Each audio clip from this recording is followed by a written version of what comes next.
Hello. Hello? So I had to, goddamn, yeah, plan B at the shit. There we go. Right, you can hear us now. Can you hear us? Yeah, I got my fucking computer is just a piece of shit. It's just fucking. So anyway, yeah. So there was a lot of shit going on with the computer. I got my other thing out. I couldn't figure out any of that other shit. It'd take years for me to figure out how to hook that thing up. Anyway, so this is better. Yeah, if you took some of that money you'd been spending on fucking River Dogs gear and Indiana Pacers hats and Norway refrigerator magnets, you could have bought a new computer. I could take my gun that I don't know how to load to a computer store and say, look, man, I need a fucking computer right now. Now my computer always wants to update. And it's going to update whether I say, I mean, I don't have other appliances that just say, I'm not going to make toast for you unless you do upgrade or update, plug this shit in. Just make the fucking toast, your appliance. I turn you on your fucking TV with a fucking other purposes. But I'm ready to, I need to see a few more checks before I could just throw it over the deck.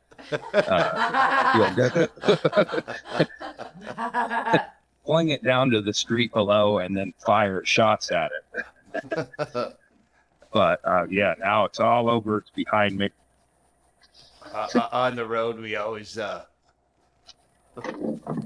when there's a frivolous expense that we go, should we spend that money? We go, well, it's 2 Bibles. Yeah. Last night, I was high and plunking away at my computer at some silliness that I probably regret if I find it or someone responds.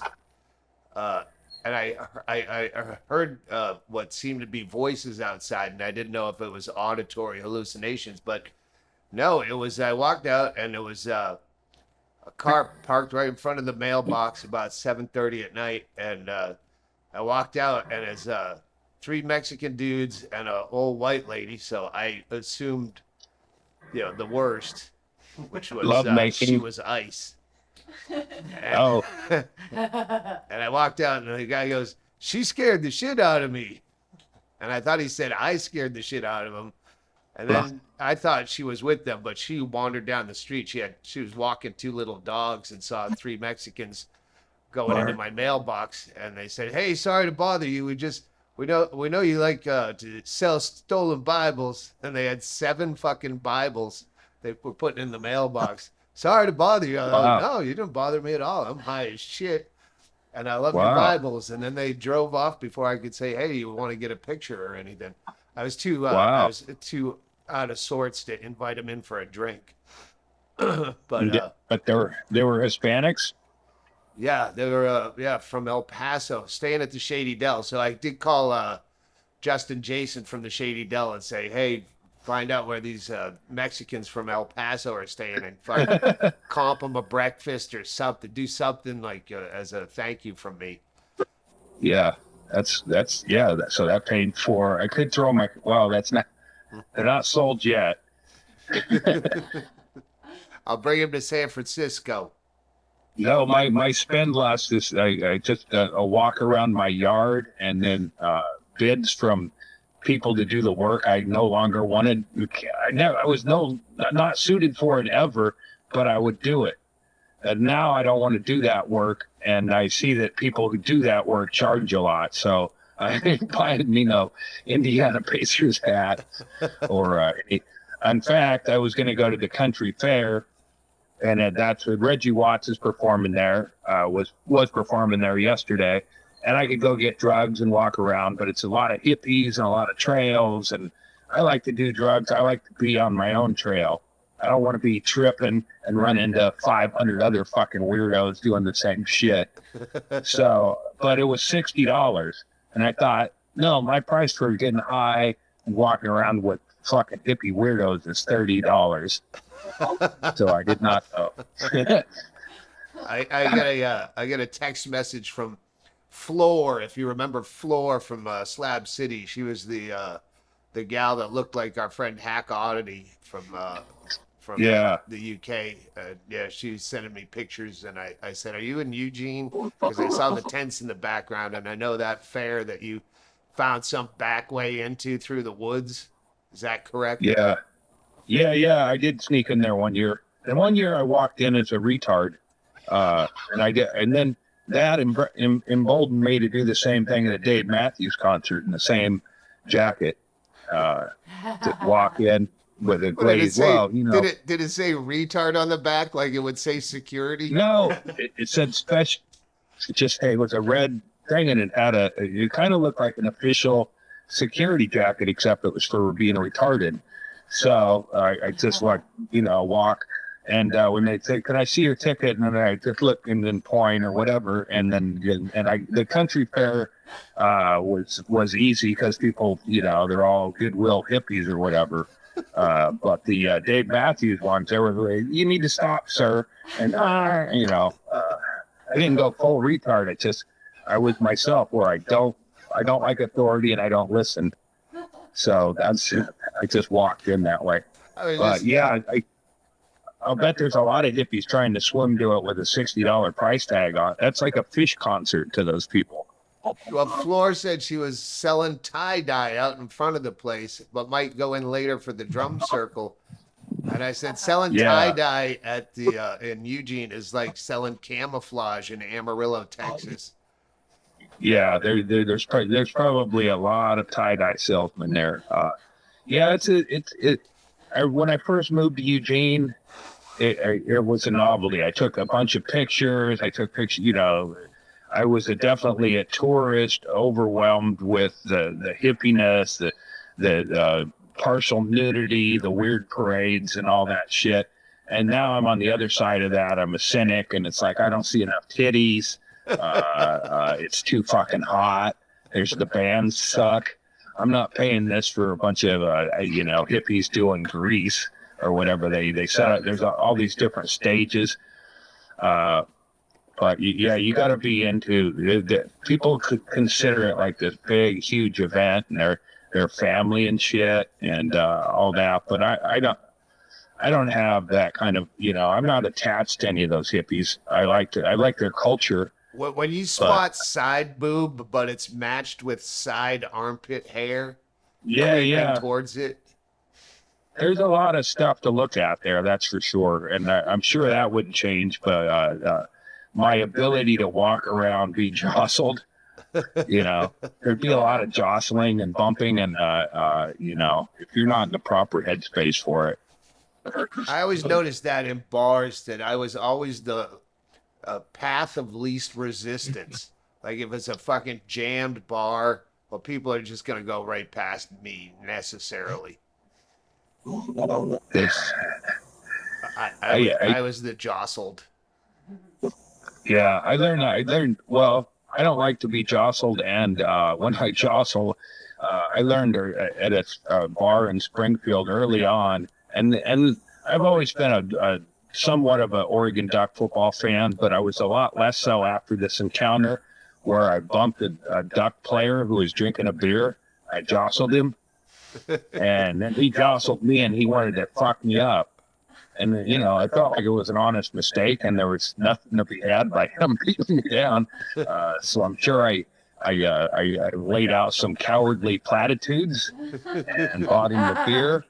Maybe I just threw $20 and took off out of the bar.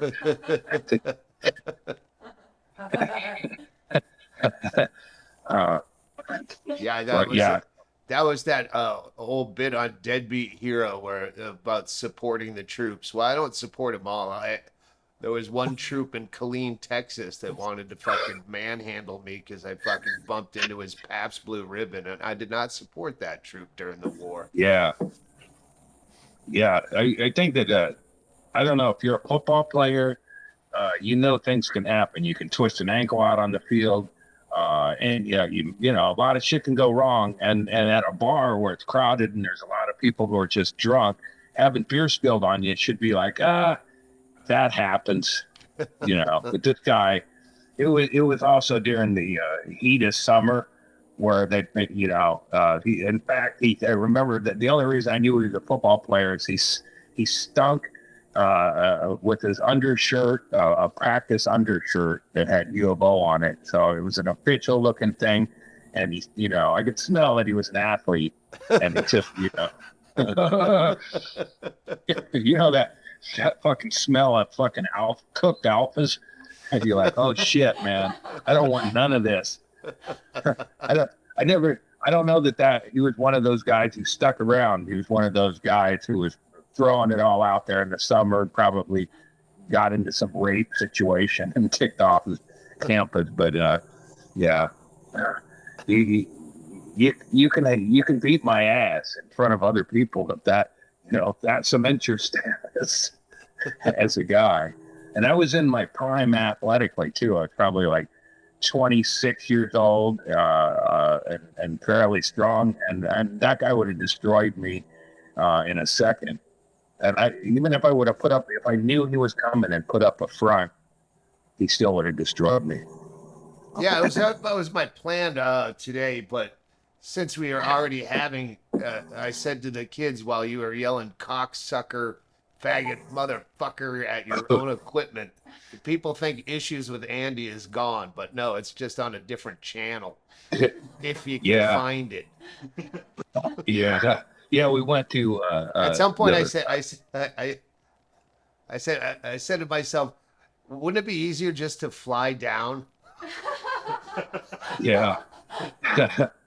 Yeah, that's why if I had that, when I find that guy, that's what I plan to do in the Friends with Andy show coming up in September with Doug Stanhope, Annie Letterman, in Sandro. Eugene, Oregon, the day before we play there. Andy's doing a Andy and Friends show. They wanted to do a secondary Doug show, and Doug hates the picture, and that club tends to put whatever picture up on Facebook, and that's all you see on Facebook. So I said, how about this? Because they redundantly advertise, put me on there. I'm a local, and I'll do this show. And then he goes, what about Doug and Friends? I said, no. So anyway, yeah, if it's it is. I wanted to have it to be something just so we can do a fun set. And in and out, and Sandro and Annie are great and fun to hang out with, and Nikki Davis, and so I got the wheels in motion for that, and that'll be, what is it, the 17th on a Wednesday of September. That's a good thing. But my point is, I want to solicit. I want to be like, if I was a hot chick, I want to get a lot of contacts of dudes who can do shit for me.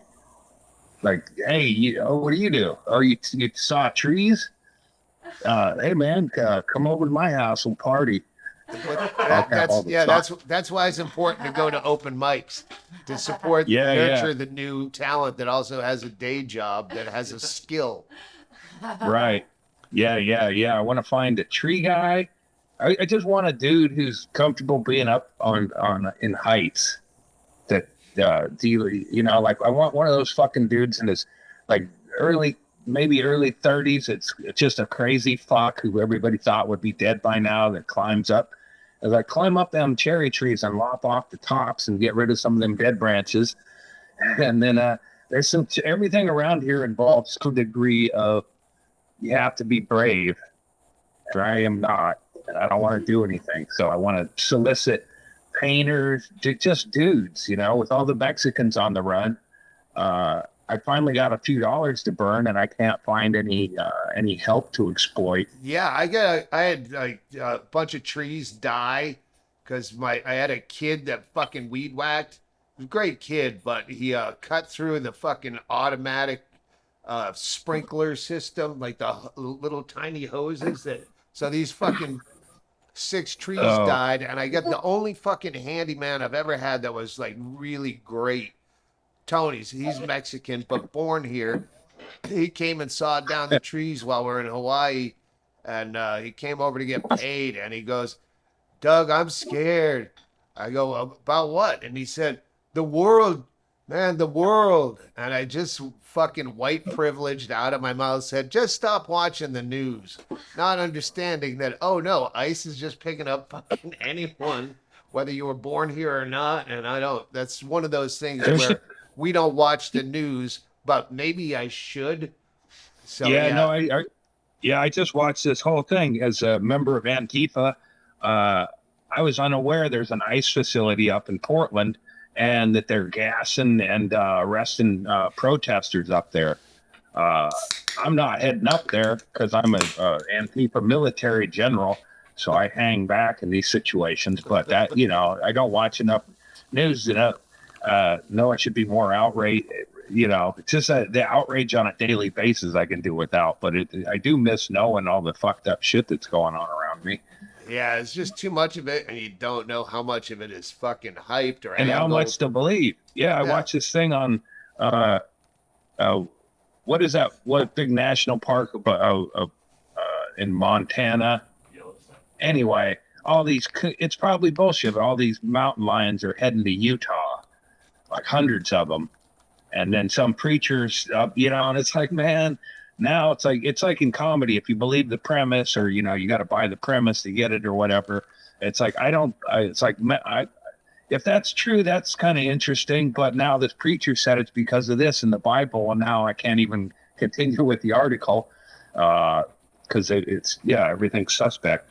Joe Rogan one day says Donald Trump is the man. And then he's like, wait, this guy lied to me.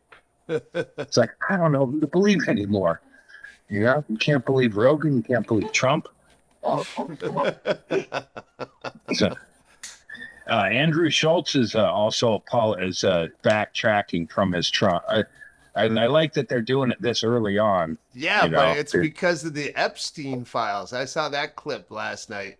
Yeah. Yeah, it's bullshit. I supported Trump, but now he won't release the Epstein files, and that. There's just, I haven't watched a lot of Trump, but it's just so easy to read as a liar. Yeah. And it's like, hey, I don't want to talk about the Epstein. It's like the fact that it, went away and he doesn't want to talk about it. It means that, it's obviously he fucked a lot of kids and did some weird shit. It's like, you can just tell. You can tell when a guy who lied. I don't think Trump, I don't get why people soak in. He's such a bad liar. It's like if it's like if Bingo tried that. Bingo's the worst liar ever. Yeah. It really is. And if Bingo really tried to sell it and then just said, no, sure, that's the truth and walked away. By the way, I don't think it's an undercarriage in Bingo's case. I called it an underground railroad. Because all the brothers who rode on it for freedom.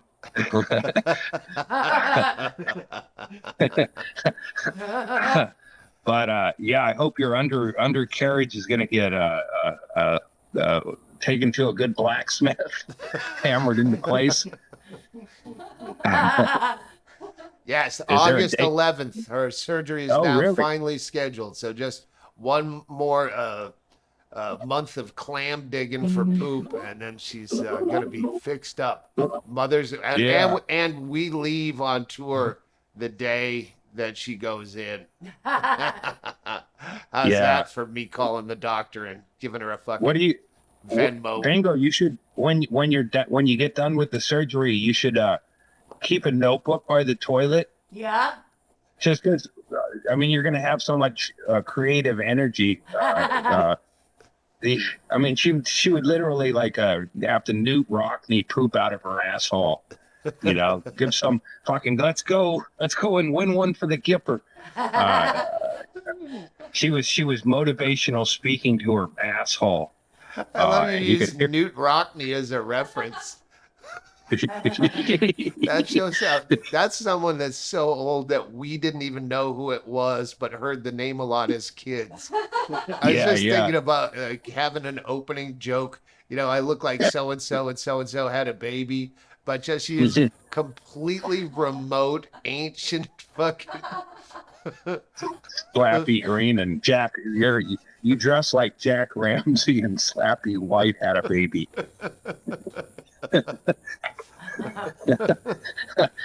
Was there there should have been a slappy white if there was not. Speaking of my wardrobe, this fucking jacket will be going on sale. I think it's a 42. I'm a 40. It hangs pretty big, but I always like when the sleeves dangle a little bit. It feels like you're wearing your dad's sport coat when you're a kid. Well, it's like you're... Yeah, it'll be for sale for Vegas. I'm eBaying a bunch of sport coats for Vegas. This was my idea today, Andy, and since we had so many fucking problems just getting this going, I was gonna... the first idea was you should call James Inman on speakerphone and we'll ask how his ticket sales were for his 4th of July weekend he was headlining, and then tell him that we were thinking about bringing him in to try to move some tickets for our show in Kansas City.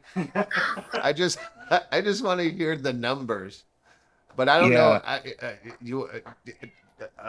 Oh, hey, Meatwig is back on the podcast. Oh, cool. It's almost like, could you start a Reddit thread? But I mean, it's like throwing a bottle in the ocean. Hey, were you at the James Inman show?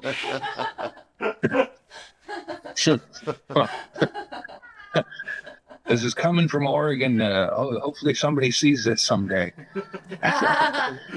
Do you want to give an attempt? Because I was going to call Annie Letterman and go, hey, fucking, let's put it out there that you're going to Vegas. We added you to the Vegas show. We're promoting it. How about you stop texting me going, when is that Vegas show again? I wonder how, I was just thinking, like the Andy Anderson Friends show, like I could invite Inman out for that, pay his bus fare, and then give him a big check for cancer for $150 to take home. The Australians are still all about this idea of racing Kenny and Derek. Greyhound versus Amtrak across the country. Cannon Dork Run. Yeah, but I never thought about putting Inman into that equation. Yeah, but he'd be a ringer because he... No, I don't know. Yeah. Yeah, if they all left the starting line at the same time with the same... But Inman would be ranting and quit right away, I think. Yeah, well, he also has to look after Brenda with the cancer that never ends. At least your cancer got solved. It's that in-between place where, I still have cancer. All right. Yeah. Well, when my wife had a rare disease and it was a brain disease, and at first she said she had brain cancer. So, I didn't rush to the computer and start updating my dating profile, but it did occur to me that I was still in the middle of my handsome years. and then it was some mystery that went from brain cancer, which is just like, that nude girl swimming in Jaws. It ain't going to last long. You can hear the music. Done it. And now, 10 years later, she's still upright and everything. So I'm not dating, and that's a bummer because now I'm on the tail end of my handsome years.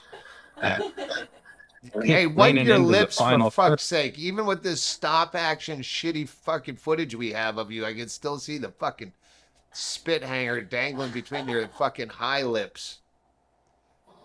That's a webcam.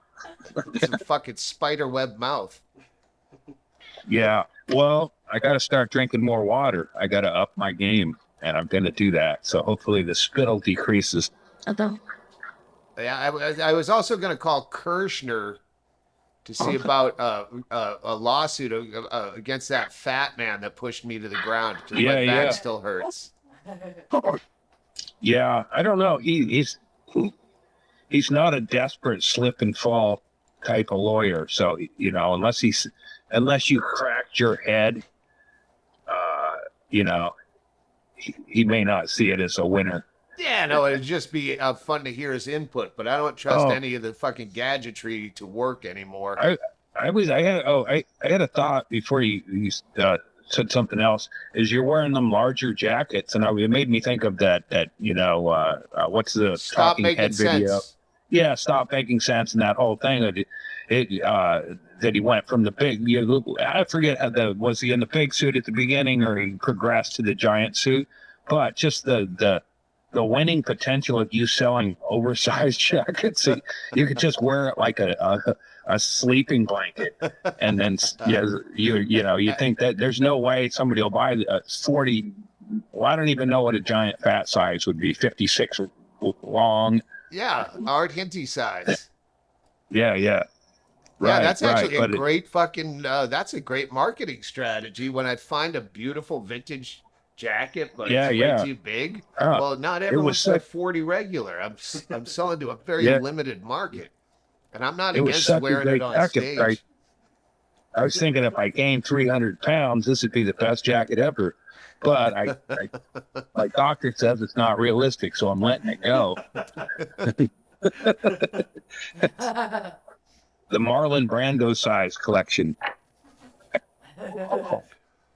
I bought the most ridiculously overpriced jacket online because it said it was a 40 regular, and it's maybe, I don't think they account for fat, and this is definitely way too long and way too fat, and it's the most beautiful fucking patterned jacket ever.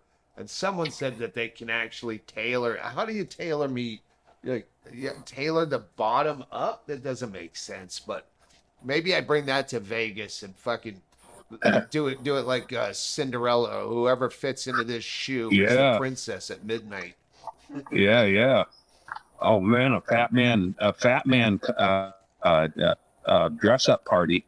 Yeah, I think you have to be between a 42 and a 44, and probably about 280 pounds, but only 5'8". Well, you just described your crowd and names of place. I thought you were gonna say that my ghost of Christmas future. Yeah. No, I could get 5'7.5" if I wear that posture brace. We both, without knowing the other, had the posture brace to try to make you stand up straight. I need help putting it on. I know, yeah. Have you ever hurt yourself putting it on?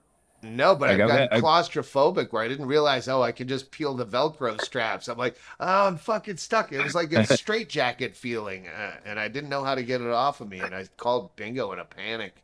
Come over here and take this thing off of me. It's at this point, it's like when my mom bought a book called The Enabler. Or no, actually, she didn't buy the book. It was a book called The Enabler, and I bought it for her because of the way her and Larry interacted. And then after we cleaned her place out, I got to find her copy of it, or that copy, and it had the highlighter pen. And that's, I think, where I got that. Anyway, I just thought it was ridiculous that my mom did all that work on trying to fix herself that close to the end. It's like, Mother's on her fucking deathbed. Mother was telling Bingo, don't let him just throw away the books because they're worth a lot of money. And she had like milk crates full of, and repetitive, like, what was that? Dr. Wayne Dyer. It was a big one in the 70s. Your Erroneous Zone. She had like 8 copies of it. Like, I can sell these. Yeah, they're worth a lot of money. And they were all self-help books. And as she was fucking killing herself at 63 years old because she couldn't help herself. Yeah.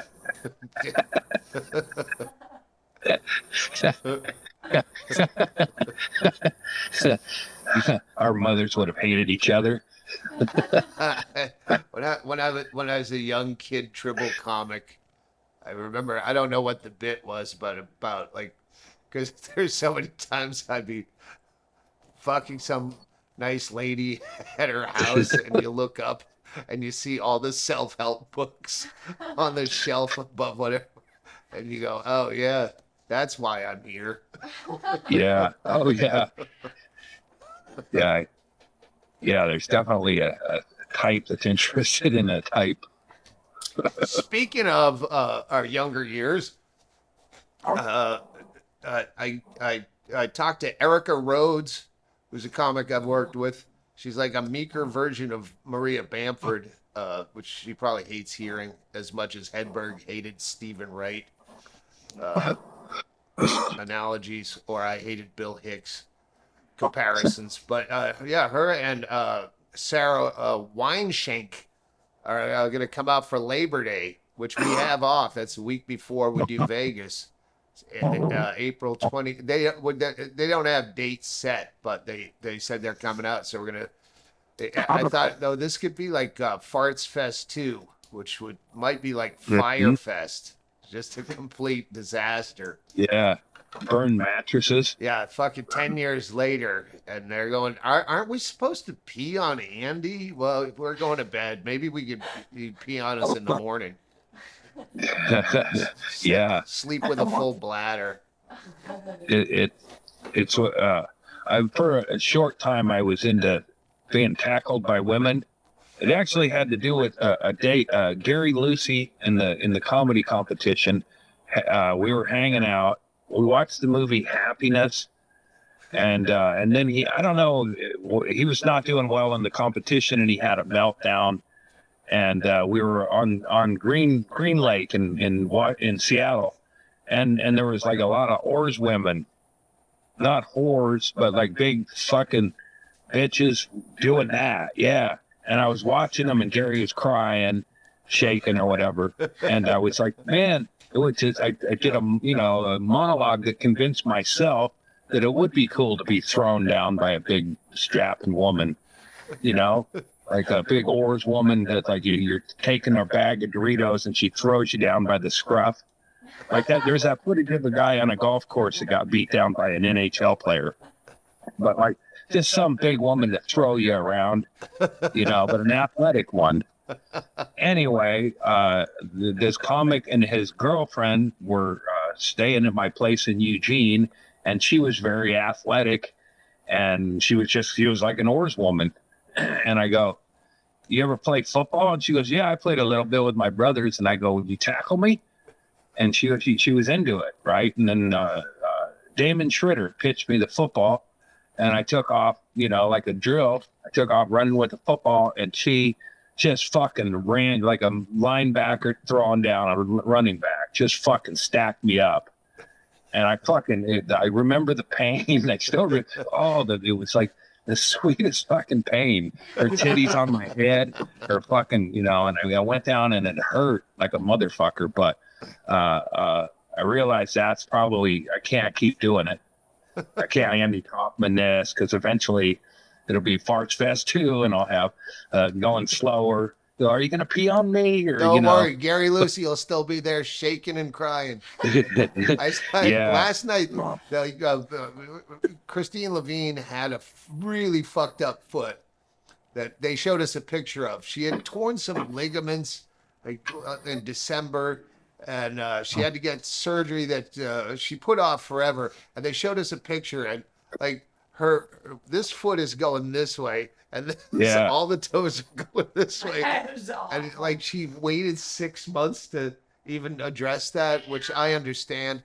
But so she's laid up, and then Gary had a puncture wound on his hand from a project. So I made him stuffed bell peppers. I made this gorgeous fucking spread with fucking edibles and blueberries and cocktails, and I baked it in the fucking all in stolen Delta ware with a Delta first class trays. Oh yeah. So yeah, we brought him this spread because she's laid up in bed, and he's and it was a lot of fun. And then I just saw him this morning right before this. I went down to get cigarettes at the corner store, and I know the look of, please God, don't talk to me. But they had a car, and I'm like, I thought you guys didn't have a car, because they got repossessed. How she always has problems, and he's not helping. So I saw the look, and I go, I thought you didn't have a car. Oh, it's John, her son's car. I have to go to Tucson to get some stuff for her medical whatever. So I didn't want to take the pickup truck. They've been using that old piece of shit pickup truck that is only here to go to the dump. It shouldn't go more than 2 miles at a time. The only reason that vehicle exists probably is so I have something that I can't dent while I'm there, or it doesn't matter if I dent. But it's a piece of shit retired vehicle. Yeah, whatever. What kind of? You just bought a car. What did you buy? Sportage. Oh yeah. Yeah, we had a orange Sportage. I love that car. I was gonna buy the exact same car you took a picture of and sent me, and just so when you got here and wanted to use my car, you'd at least know how it works. Yeah, well, I'm learning. I don't know how to. There's a lot of things that I just discovered on it. There's things in back of the wheel that you control shit with. Like, I really got to sit. Sometime I should learn how to drive it proper, because there's a lot of shit I don't know. I just finally learned. This is the same way you fucking and I do the same thing when my phone or my computer is updating against my will. And fuck you. I'll tell you if you can update my fucking computer. But my car, we both have Hyundais, and they both fucking lock the doors automatically, but don't unlock them. So you go to fucking Safeway, and I never remember. So I go to get in my trunk, and it's locked. My fucking keys are in the car. How do you decide to lock my fucking doors? Yeah. I bitched about it. I went to look at that Santa Fe, that boxy one, the new one we were looking at. And I went down to one car dealer I know that I trust down in Sierra Vista. And I'm like, is there one that doesn't lock the fucking doors without my consent? Like, my car tells me to pull over and get a cup of coffee, perhaps, because I'm driving erratically, where it's got this fucking auto drive that drives erratically. Like, it corrects you, like it starts steering for you. That's not me. Don't tell your fucking self to get a cup of coffee, you fucking cunt. So I tell this to the salesman, and he goes on my fucking dashboard and shows, oh, this is how you turn it off. So I got to do that for both our cars. That was a nice thing. Right. Yeah. The most I learned about my car was riding with a trans lady that was worked there at the dealership, and I took the car I had to I had to drop it at a rental place, and so she drove my car. She was the first one to drive my car, and then on the way back I just asked her a bunch of questions about what's it like to no, I mean, I didn't ask anything about her personally. I was like, how do you do this and what's that and that. And hey, how do you get a hand job in one of these cars? The steering wheel looks a little close. I really wanted to say, look, if I come up here and paid you $50, would you just spend an hour with me running over this shit? But That's because the escort service of the future for our younger listeners. Yeah, if it was a young Asian, I mean, if it was almost any other situation, I might have made that pitch, but I felt like it would have been like, no, I'm an old dude, and she's a young trans big fella, and I could just, I could see that it would. I don't want to say queer her, but it would send up red flags, and I was more of a weirdo. But really, I do just want to ride with her and have her show me how it works. Yeah. Hey, I don't care if you used to be Greg Chaley, as long as you got some Greg Chaley instincts that can fix some stuff. Yeah, that's it. We could all use and discrimination didn't enter my mind, but it did enter my mind as pursuing asking her to work for me on the down low would be, like I'd come up and spend a whole afternoon up here. It'd be a tense working situation for her, because she would assume I'd creep out, pull my dick out at some point. So. Honey pie, will you get me some ice for my cocktail? Yes, Thank I you. would love to. Yes, Well, I'm guessing this is who I want to be sponsored by, is these fucking On the Rocks pre-mixed, because most pre-mixed shit is shit, but the jalapeno pineapple margarita, what I do, not a sponsor. Did Andy just nod off? Oh no, your camera No, froze. Okay. no, I thought you were narcoleptic. I gotta get Yeah, it's I mix it with some club soda because it's too sweet. Oh yeah, the Chargaritas. While you're mixing your Margarita, let me go get another beer. Yeah, I'll explain to him our cocktail. Our cocktail, since I've been traveling with Andy, and he swears vodka is the one that makes him piss his pants and say inappropriate things. So he likes the margaritas. But they're always too fucking sweet. So we say cut the mix by half, and then add club soda. Oh, Make it yeah. Char is our bartender at our hotel. Char, I like that term. Yeah, I just got a Chargarita. Yeah. And it's when you say skinny margarita, you sound like a weirdo or take a light latte or whatever. But a Chargarita. Yeah. Can I get a slim fast margarita, please?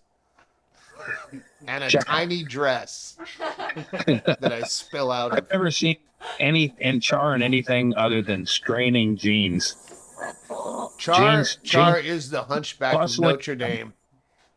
That all she does is complain about whoever she's working with or was supposed to stalk. This should all have been stalked.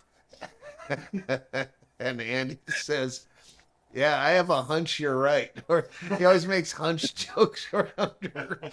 She makes drinks like she's making them underwater. It's like everything. It's like like water punches. She's like everything she does is slow, and she's complains, which gives her gives that perception that she's working faster than she is because she's multitasking.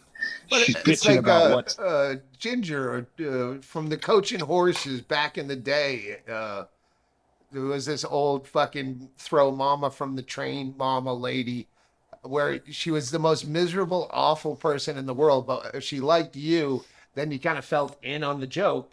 And that's why I love Char. Like every time they send me that follow-up, how was your stay? I always go, Char was fantastic. Just seeing Char's face is always a nice welcome home. Yeah. Where she's really honestly the worst bartender just because she's physically unable to move quickly. She is just a giant hunched over ball of girth. Yeah. She's a bowling ball with stumps. Trying to reconnect. Make sure you have a stable internet connection. I don't know if you can hear me, Andy, but we're waiting for technical difficulties.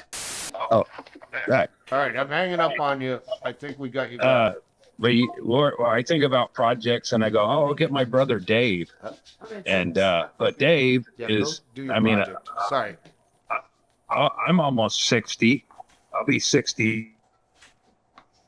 So older than, and he, I'm thinking it's like hang on, wait.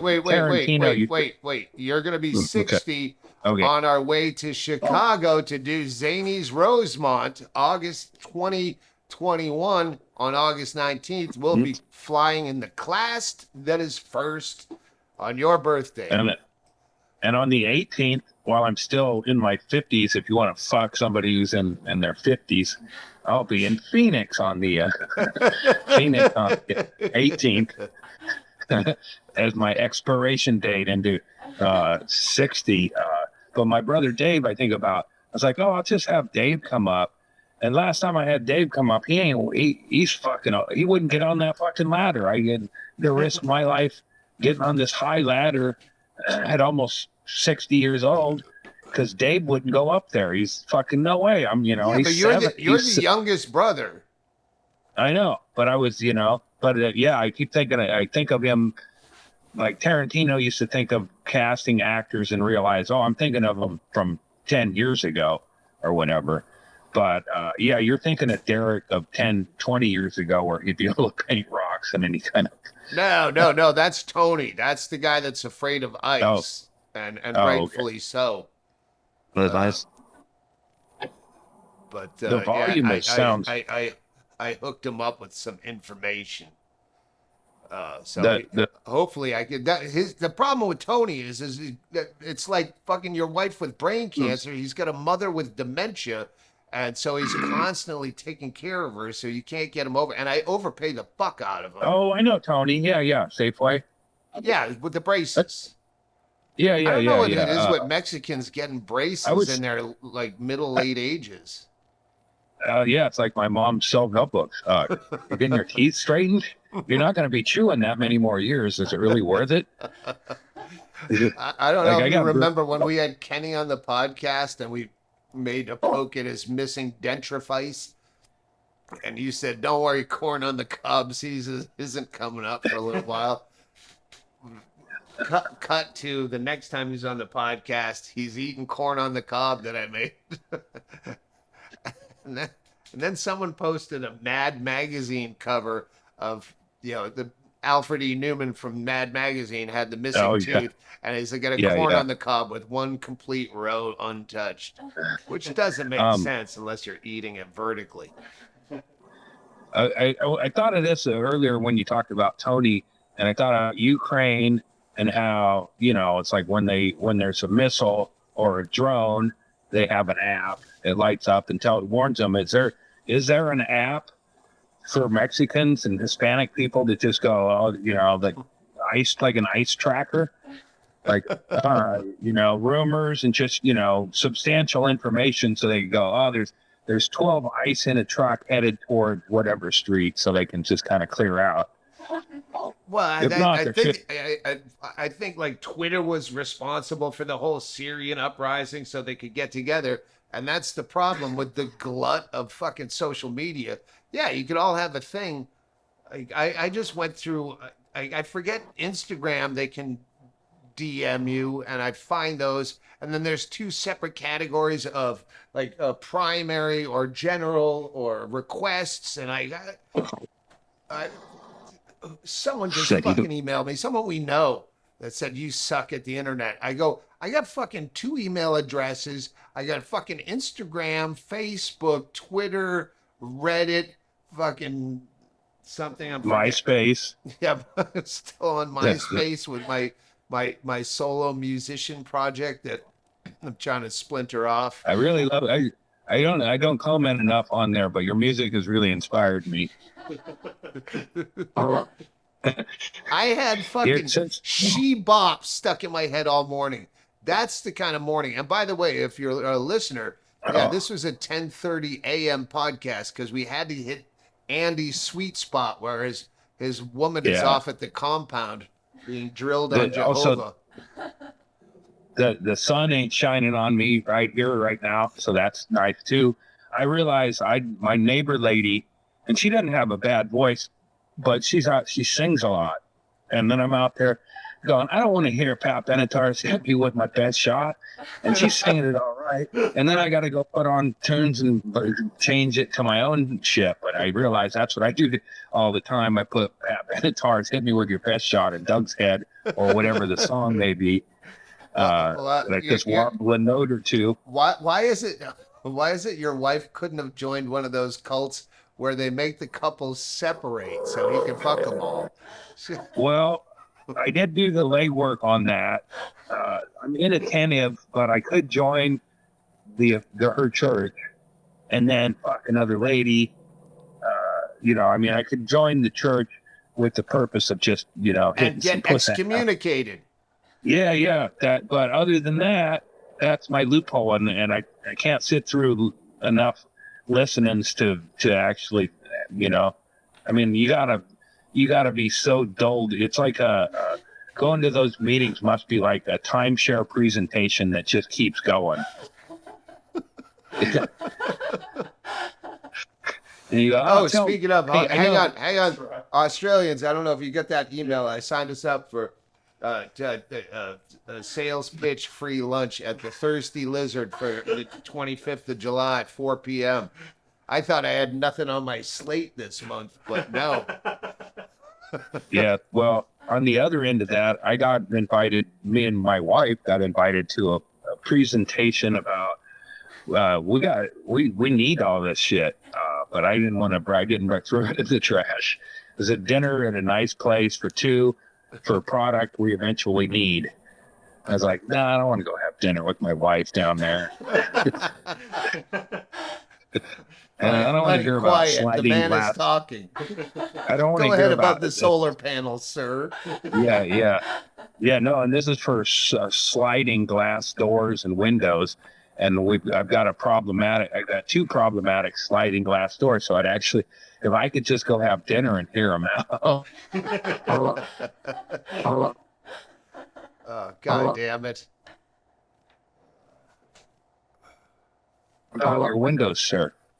Oh, sorry. You cut out for a second there. Yeah. Well, since you've come back, yeah, it says reconnecting, but Well, can you hear me? yeah.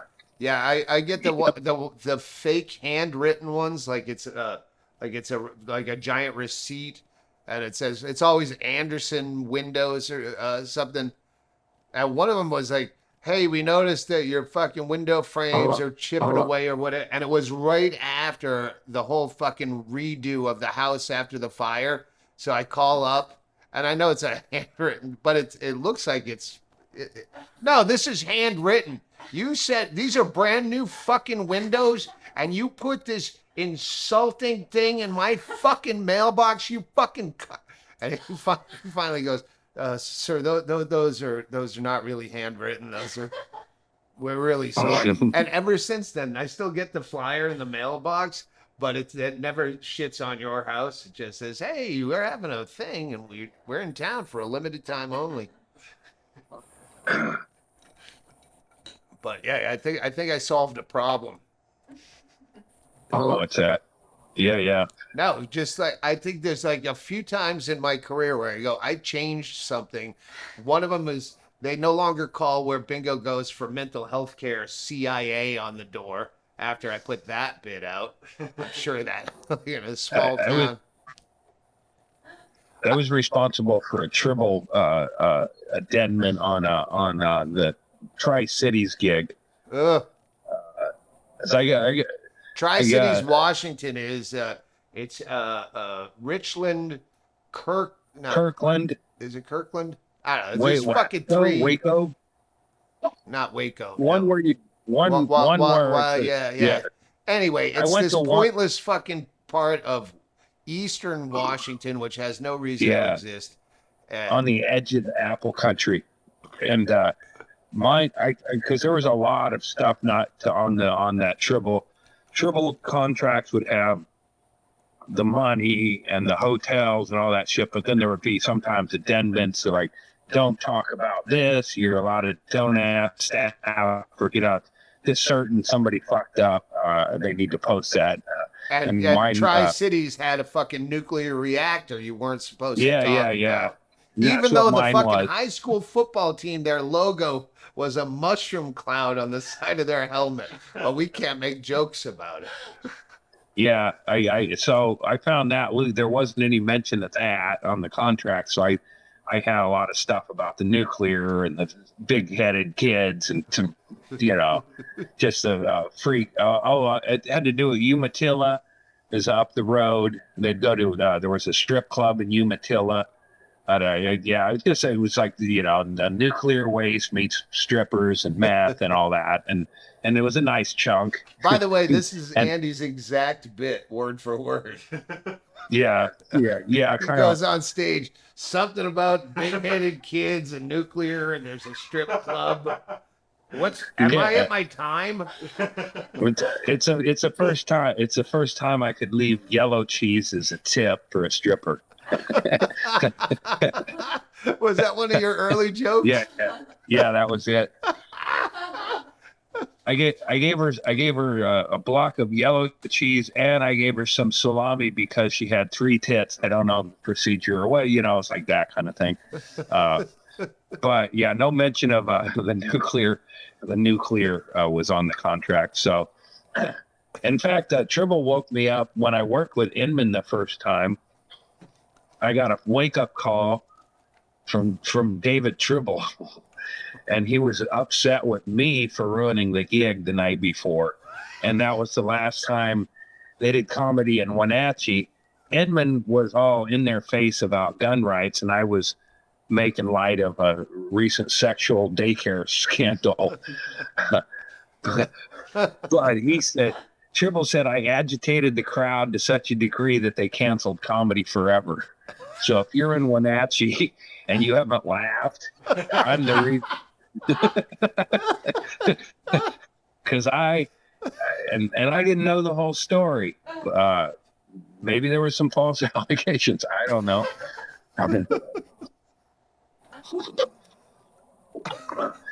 I was in Richland. I'm fucking sure I've told this story, but I was working across one of the other Tri-Cities, and Dean Olson was working that Towers Inn in Richland. So I called over, and they said, Towers Inn. And I said, oh, hang on. Oh, yeah. Hey, this is Joaquin from AAA Escort Service. Listen, we don't have any African-American girls. I have an Asian woman and 2 white women, and they're both brunettes.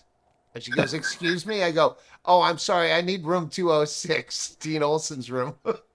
And he said the entire weekend he tried to explain to the lady it was a joke and we're comedians, and she fucking hated him so badly. But we were there when there was some kind of Special Olympics or retarded function. And we had our door open because Matt Woods, the headliner, was right across the hall. And and this retarded kid just walked in. I was with Becker, and he walked into our room and just stood there. We're like, I don't know how do you handle this? And we looked down the hall. There's no one looking for him. So I just called Matt Woods, and he just kind of guided the kid down the hall. But I remember Matt Woods was saying, yeah, in Richland, they're like, what's that thing you're doing with your mouth? Oh, it's smiling. I don't know. I don't like that. That was the worst gig, and I kept getting booked back there over and over. I remember that place. That was the first gig where I was in a place for, it was 3 nights. Thursday, Friday, Saturday, which was like, oh, I can't believe how lucky I am to be at a Best Western for 3 consecutive nights, just walk up the hallway, there's a pool. It's one of those old setups with the pool in the middle. That was kind of the intended teen rec center with video games and shit. But it was just all kind of dead in the middle. You'd walk down there. But I remember hanging out with a band there. I don't know what the band's name was, but they should have been called the Weak Stomach Band, because we were all in the pool and the bass player started puking. And we're like, fuck, man. So we all got out, and then we sat in a hot tub, and after a while, the bass player got out of the pool and fucking clambered into the hot tub, and again lost his fucking contents in the hot tub. But it was still one of the greatest gigs ever, to be like 3 nights in one place, partying with a band. That was so common that they would either they do comedy like as a throwaway, from whatever 8 to 9:30, and then the cover band. So you'd have crowds come in like waiting for karaoke or the cover band or fucking just dance night. Where I remember fucking like getting off stage in Pueblo, Colorado, and I'd barely taken a sip of my drink before everyone's doing the electric slide, and all those people that just want to see the fucking other shit are just frowning at you at the back of the room, waiting for you to shut the fuck up so they can do the electric slide. Yeah. So the worst was like a table full of hot women that were sitting up front that just like fucking get nothing. And then you find out, they're with the band. So they're just up there going, wow, this is fucking annoying, talking about whatever. It really sucks. If you could be in the back of the room with young you on stage, you could hopefully heckle. As you're nodding, I fucked this girl from a band in Idaho Falls back when it was the shit. Wiley Roberts fucked a girl with one leg there, and I was so jealous because she was always at that gig, sitting at the bar. She's a regular, and I probably could have, but he did, and I'm like, he's not gonna get any material out of this. He's just he's got the same exact act every night, and it's never changing. But you fucked the girl with one leg that everyone kind of wanted to. But I fucked a girl from the band, and left a murder scene because she was had her moment, and Dina Seeley, I still remember her name. I've actually contacted her once. She's in Alabama with a lot of kids now, but yeah, she was in a cover band, and Becker would. They were playing Utah again when we were playing there. She covered your dick. Coated it, yeah. The blood splatter expert would say that it was unwilling on my part. I know. This is stupid. So they're playing Utah, and we're playing Utah, and I go to use probably a payphone back there with a calling card. Remember that? And he goes, "What are you gonna go call your skanky bleeder?" And that became a refrain for the rest of that tour. Yeah, skanky bleeder. I miss her. She's got a lot of kids down in Alabama now. Yeah, probably a lot of cats. Nothing wrong with that. I just saw a picture of Betsy Wise on Instagram, and she still looks hot. Yeah. If you look at your girlfriends from like teenage years, they're lunch ladies. But yeah, Betsy, vanity was one of her better personality traits. Well, I thought you were talking about the tranny from the Man Show. You said vanity. Oh no. Yeah. I've seen her on the porn here and again when I searched for her. Oh yeah, no. Yeah. I realized how lucky my interactions were with vanity. Yeah, she gained a few pounds. Yeah. If I would have been cool with my asshole, she would have destroyed it even more than it is now without being destroyed by vanity. Yeah, but now her beer gut would get in the way. It'd save you an inch or two. Yeah, I wasn't ready for her in her prime.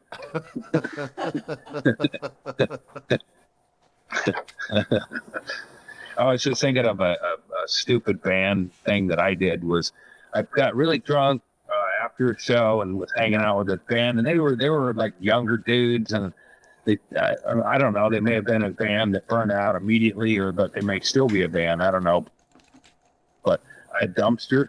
It's like, all right, good night. And I just threw myself. I don't know, it was stupid, but I jumped in the dumpster, and then the lead singer was in the dumpster, and we're both laughing that we're both laying in a dumpster, ditching the other people. And I gave him. I still regret it was, but it was an award, and I hope he treasured it. I gave him a hat I got from a friend who worked at Pelican Bay. It was a Pelican Bay prisoner hat and a cop-looking hat. It said Pelican Bay, but I awarded him the hat. And I said, and then I thought I did another one for my friend, but he tumbled down the stairs with a nude convict, murderer, and cracked his back up and retired. So I don't have a new way to get. I'm kind of like Rain Man, and if I lose something, then I don't feel right until I replace it with a similar situation, and that's. I've never gotten a Pelican Bay hat, so if there's a listener, the one thing, there's a few things I look back at. The one thing is Josh Blue and I traded fucking jerseys once. Yeah. His merch jersey of a sketch of a pig for my fucking Tampa Bay Lightning Stanhope jersey that was given to me by the Tampa Bay Lightning when I announced the fucking game starting, and I thought it was funny to trade out. And I've actually had people that know him reach out saying, "Hey, Stanhope wants that jersey back. What will you trade?" And not a fucking word. I blame his he might cerebral palsy. Yeah, he's a one of them guys that might have to have people shuffle through his shit and try, like you're not gonna wear this, Josh. There, isn't he shaky and shit? Yeah, Yeah. he's palsy. So he might have. It might have been Yeah. back in the big eBay yard sale days where he needed money before he started becoming pro and sold it. He might have traded it for magic beans. Yeah. And those magic beans turned into a degenerative. No, he'd had that before, but That's a weird thing Yeah, about no. Sean Rouse. Is Sean Rouse was a fucking athlete through high school till he started getting fucked up. oh with yeah. meth. Yeah, he was like a star athlete, which is really weird to think about. Yeah, that shit came on late What was teens. the sport? Was the sport baseball? I'm assuming baseball. I think it was 'cause these are- basketball. Really? Wow. Yeah. That would be a trip to play basketball with Sean Rouse back in the day. I mean, I think whatever Sean Rouse, we could play at a 6-foot hoop, and I guarantee going into that game, even at this age, I'm shutting him down.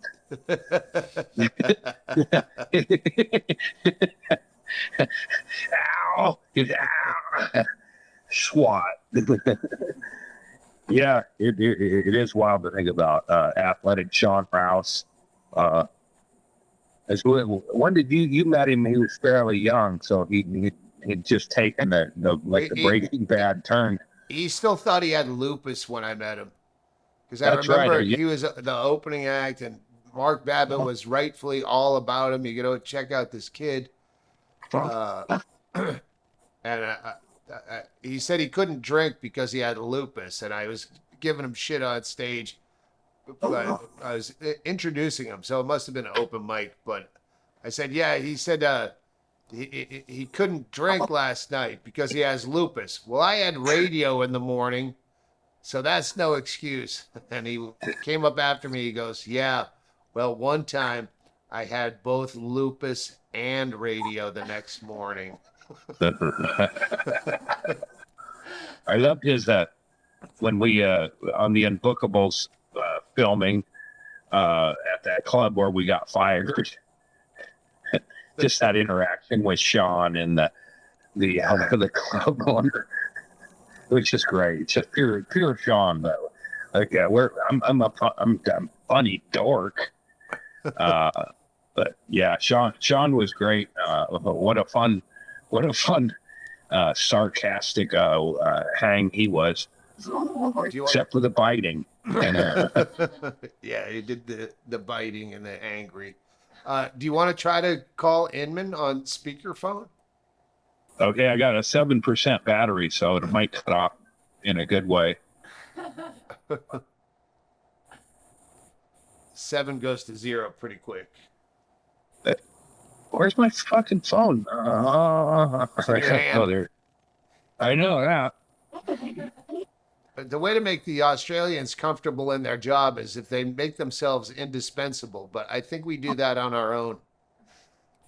Make you guys indispensable. Oh yeah, we're dispensable by like those things you put on the toilet. Inman. That's disposable. Oh okay. Oh. I wonder if he changed his number because of all the fans calling after that 4th of July weekend he headlined. Remember, Inman, when he caused that whole ruckus with that show that he put on, they said, yeah, we tried to book him himself and we didn't sell any tickets. We had to cancel it. So he sold nothing last time he headlined Kansas City. Let's see how he did for a whole... I'm calling Jimmy. All right, yeah, keep that near the speaker. I think that's what I have him under.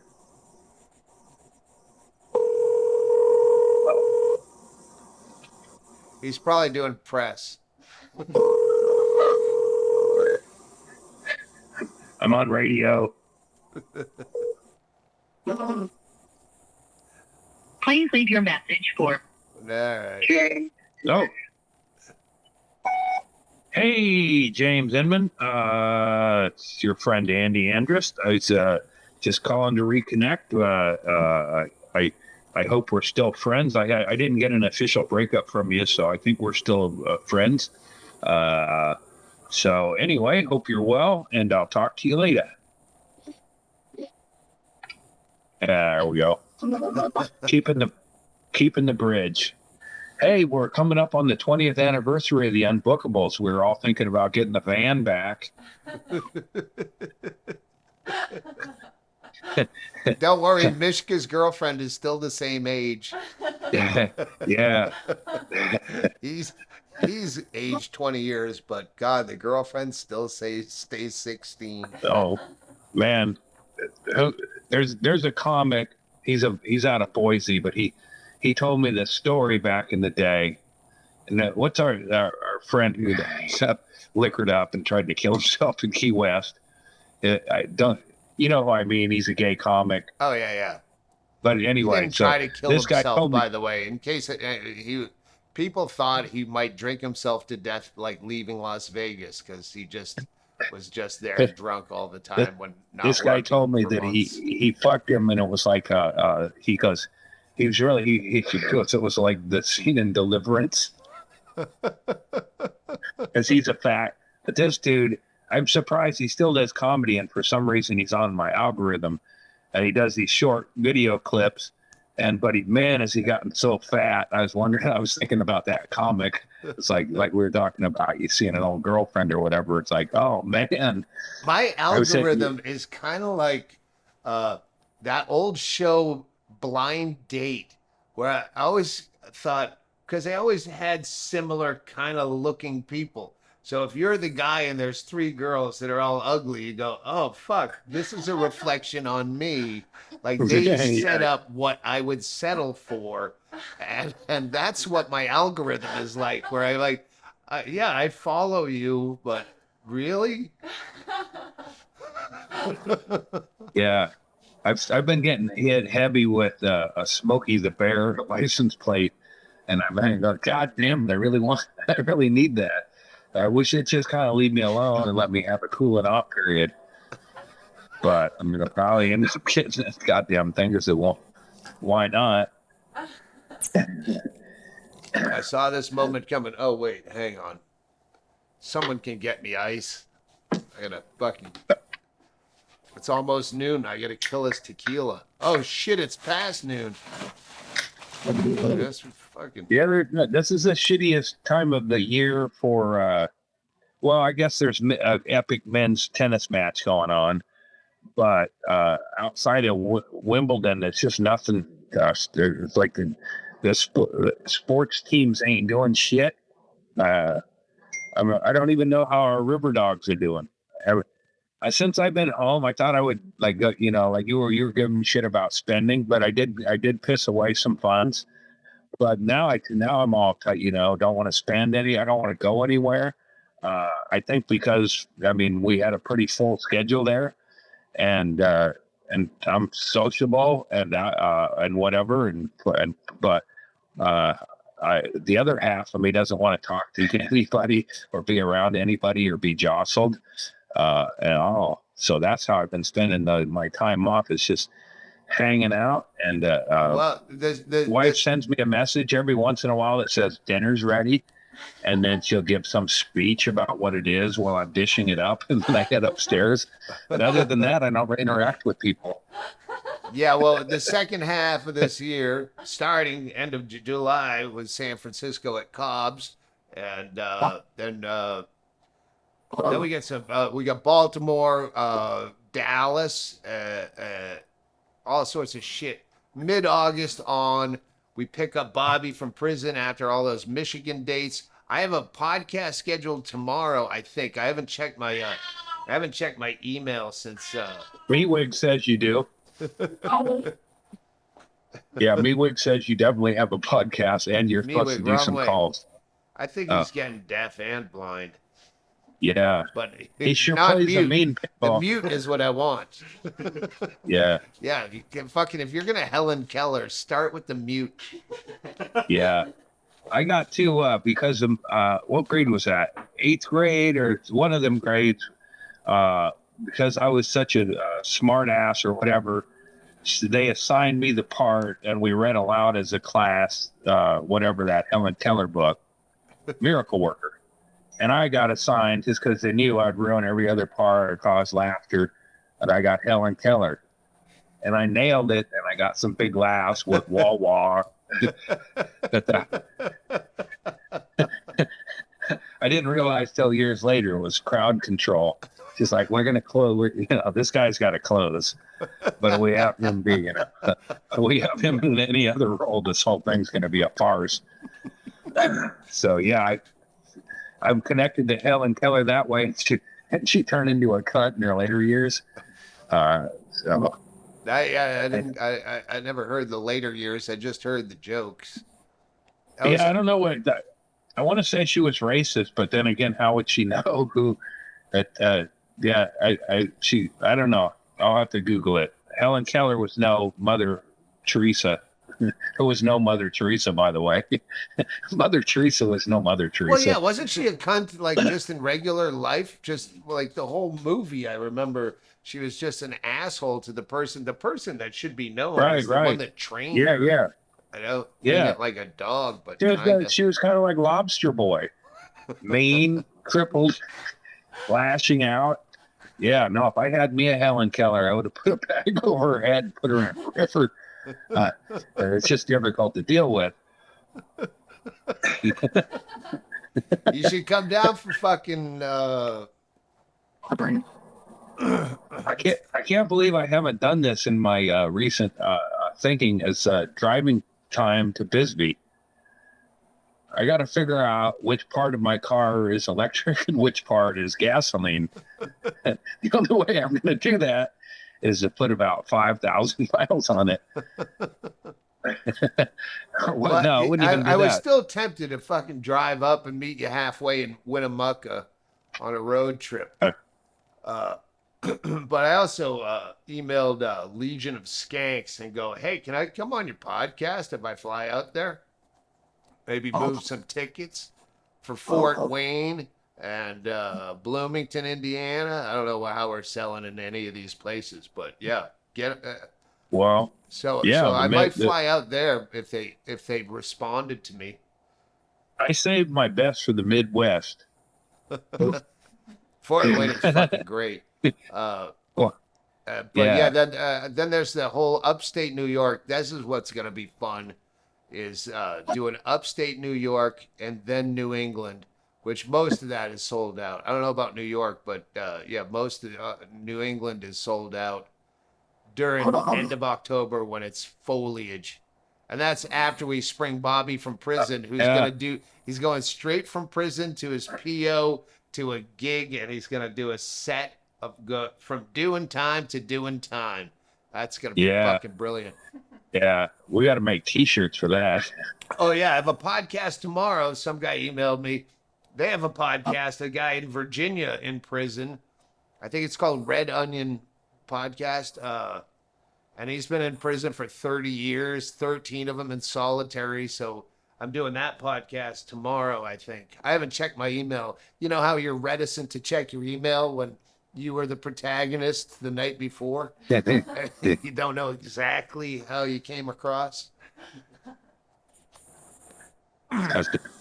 So, yeah, that's on. But, yeah, when Erica Rhodes, who's fucking hilarious, and Sarah. She's really America's sweetheart of comedy, and she's funny, which is,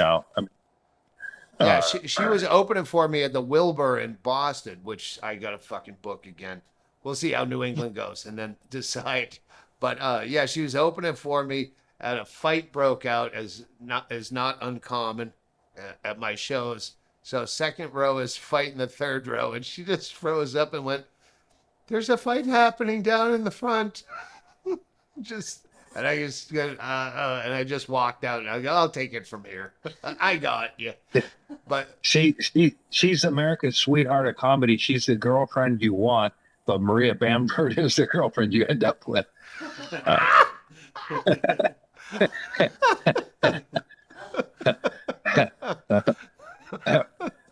made sense to me in my head. So No, it does. Well, mental illness. I'm getting it. Yeah. Yeah. Yeah. And then you get the unfunny parts too. You got trouble with the upstairs and the downstairs. Bingo left. So yeah. I hope her dirt itch gets cleaned up, and they find any problematic rodents. So yeah, we should make this into a thing, and then we'll have Vegas as a thing. Yeah, Vegas is I'm looking forward to that. That to me is on my, it's like that one's coming up. Is big to me. I've been on all levels of drugs, tripping balls. I get, awkward situations. I've always been like, I want to do more time at the Plaza. It seemed like, but I kind of did a show at the Plaza, but it was one of them just them artistic shows where nobody understands what the art is.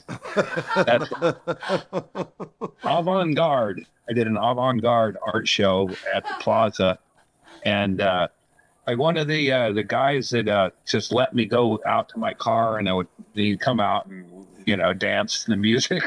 I was really into Pink Floyd at the moment, but I was out in my car a lot, and he goes, "When are you going to headline a show here?" And I think he was a white guy, so I don't know why he sounded like a black guy in my impression.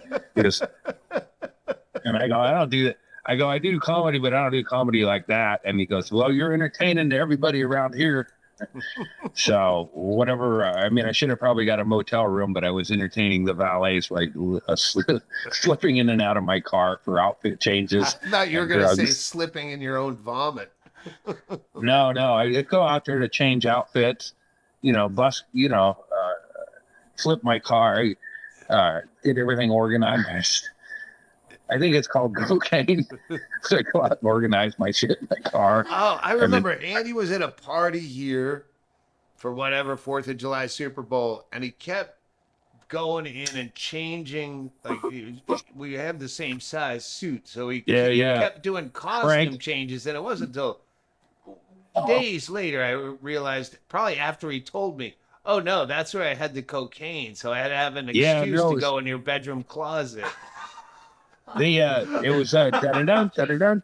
Every time me and Frank heard da-da-dun, da-da-dun, da-da-dun, dun-dun, which they do in the games where they play that, they do it going into commercials, they do it coming out of commercials sometime. But you hear it a lot. It's the NFL theme song for that Fox. Da-da-dun, da-da-dun. So every time me and Frank would hear that, we'd go to the closet, take off our shirts, put on a different jersey, and do a bump.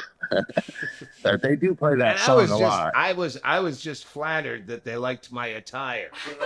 That one looks good on you, Frank. Yeah, you're a little too tall for that. I like being in Doug's closet with 8 balls.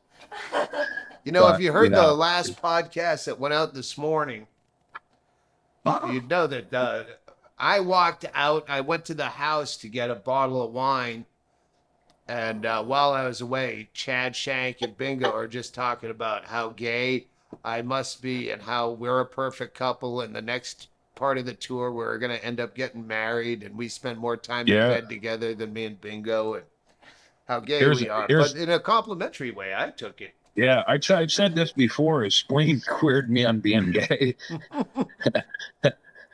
And that's because I was like this guy in You're my a molester, church, Pat Spleen, the guy that molested you, just for the newcomers. I was on my way to being a well-adjusted homosexual, and then he just made me feel dirty about everything and awkward.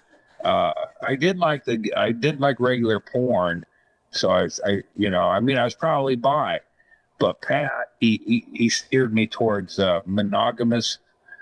Heterosexuality. Yeah. That's like when it takes you that long to come up with hetero, you probably ain't as much as you like to be. But I'm heterosexual.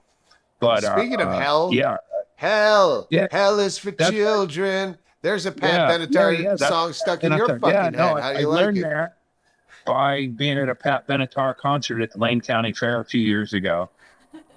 And You know what? Your I problem didn't with the fucking music that you're so desperate to listen to while we share a room, sleeping in the same bed, What's- is you play songs I like over and over and over again. So then I get a song I like stuck in my head that I hate now.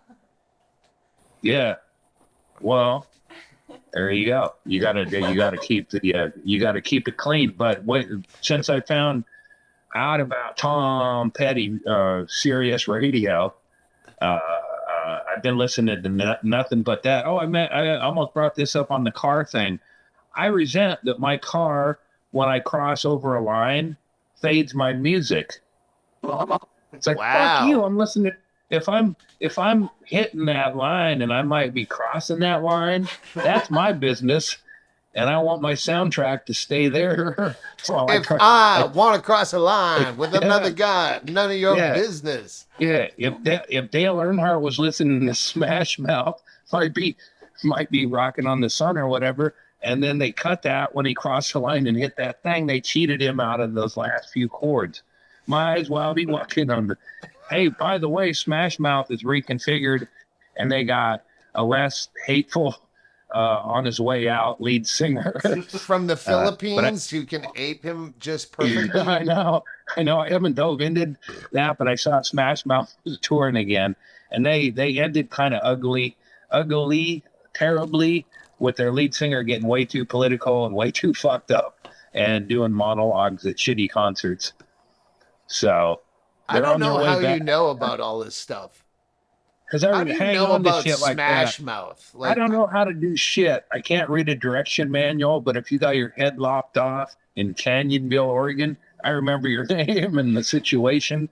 Yeah, I got a fucked up mindset on what I take in, what I can't retain, I still don't know what the best diet to be on. Do you read Spin magazine to find out what's happening with the bands? Yeah, How what's would the you know 15 what best Smash things to Mouth do is for doing? yourself after pancreatic cancer for your diet? It's probably all those I haven't followed or whatever. Yeah, just the late in the game situations. But yeah, I would like to be able to crack open an owner's manual of something, not only take pride in ownership, but actually learn what the owner manual says and how to use it. But I've never been able to get through one of those. Well, I might what have been you molested by it. What you did was try to sweet talk a trans. I just went to a guy that I've bought 8 cars from, and he goes, "Oh, dude, bip bip bip bip," and then I just mimicked him, and so now our fucking doors don't lock automatically. Yeah, But it's necessity is the fucking thing of invention or some shit. Computers, I do. Mother of invention. If you can get a computer and you just hit it and strike it and shit, and you can kind of strike it in some sort of logical order. I find that if I can't open packaging right away, if I can't, I'll immediately start stabbing dangerously. I've cut myself a few times with that anger. And it's like, man, if I could just take a moment, there might be a better way to go about it. But I'll never learn that. I have a pop-up vodka T-shirt that I clipped the package with scissors, and so now it has a hole in the front and the back where it was folded perfectly into the goddamn envelope. I burned a hole in a $35 shirt I just got by trying to burn the tag off because I couldn't bite it off with my teeth. As I do, I get a little. To my credit, I haven't started a major fire, but there's been a lot of times where I've been on the precipice of fucking shit up and like, oh no. But do we know the major fire story? No, I haven't. But one time I thought you said no, I haven't. At Lake Shasta, the people I'm with, man, fuck them. They were idiots. They were too drunk. So, and we shouldn't have vandalized that bathroom at all. None of what they did was right. But I was there trying to rain some sensibility on it, because they had it was a 10-foot post, I think, and 4 feet of it was in the fire. And it's just like, it looked like fucking problematic to me. You know, I didn't want to lecture a bunch of drunks because I was pretty fucked up and on drugs. But I was like, God damn it, man. And I picked up the thing out of the fire and I smashed it into a tree. It's like, you can't have this situation. But I'm not sure if I was right. I think I was wrong. And I slammed the flaming end into the tree, and it broke. It was burnt enough that I broke, but that created a bunch of fire. But fortunately, those drunks that I just criticized were able to rally and throw shit on it and stamp it out. And in the Englishman's case, roll his fat drunk body on it to put out that fire. Later, as a ranger said I was not welcome back at Lake Shasta, it dawned on me that, hey man, I was part of the problem. I wasn't there solving shit. I helped walk down that shit, and I helped. I didn't set the fire, but I fanned the flames. Thanks. So thanks. yeah, You just put. I We have been didn't back to start the Lake fire Shasta, in my but head. You fucking asshole.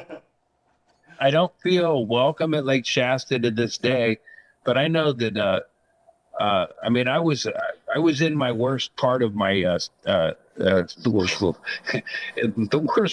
worst example of me was basically that whole weekend at Lake Shasta. I fucked a woman with a stinky snatch, ruined my dick. I cursed at an officer and who was doing his job, and then he got in my face. I made a lot of mistakes that weekend. And I was also on a boat, overloaded boat heading to a houseboat party with a bunch of drunks and a keg. And there were other boats that saw our situation and offered help. But we're like, we're good. Fuck it. They wanted beer to help us. That was the offer. Fill us up with a couple pitchers of beer. We'll get some of you guys. What it was an overloaded boat. Eventually that boat sunk. The keg floated. We made it through some rescue efforts over to the houseboat parties at Lake Shasta. And at some point, I met a chick and we were partying and she threw up and then we started making out in that order. I think I was turned on by her vomiting, and that's why I should have been left alone as a perfect little gay man.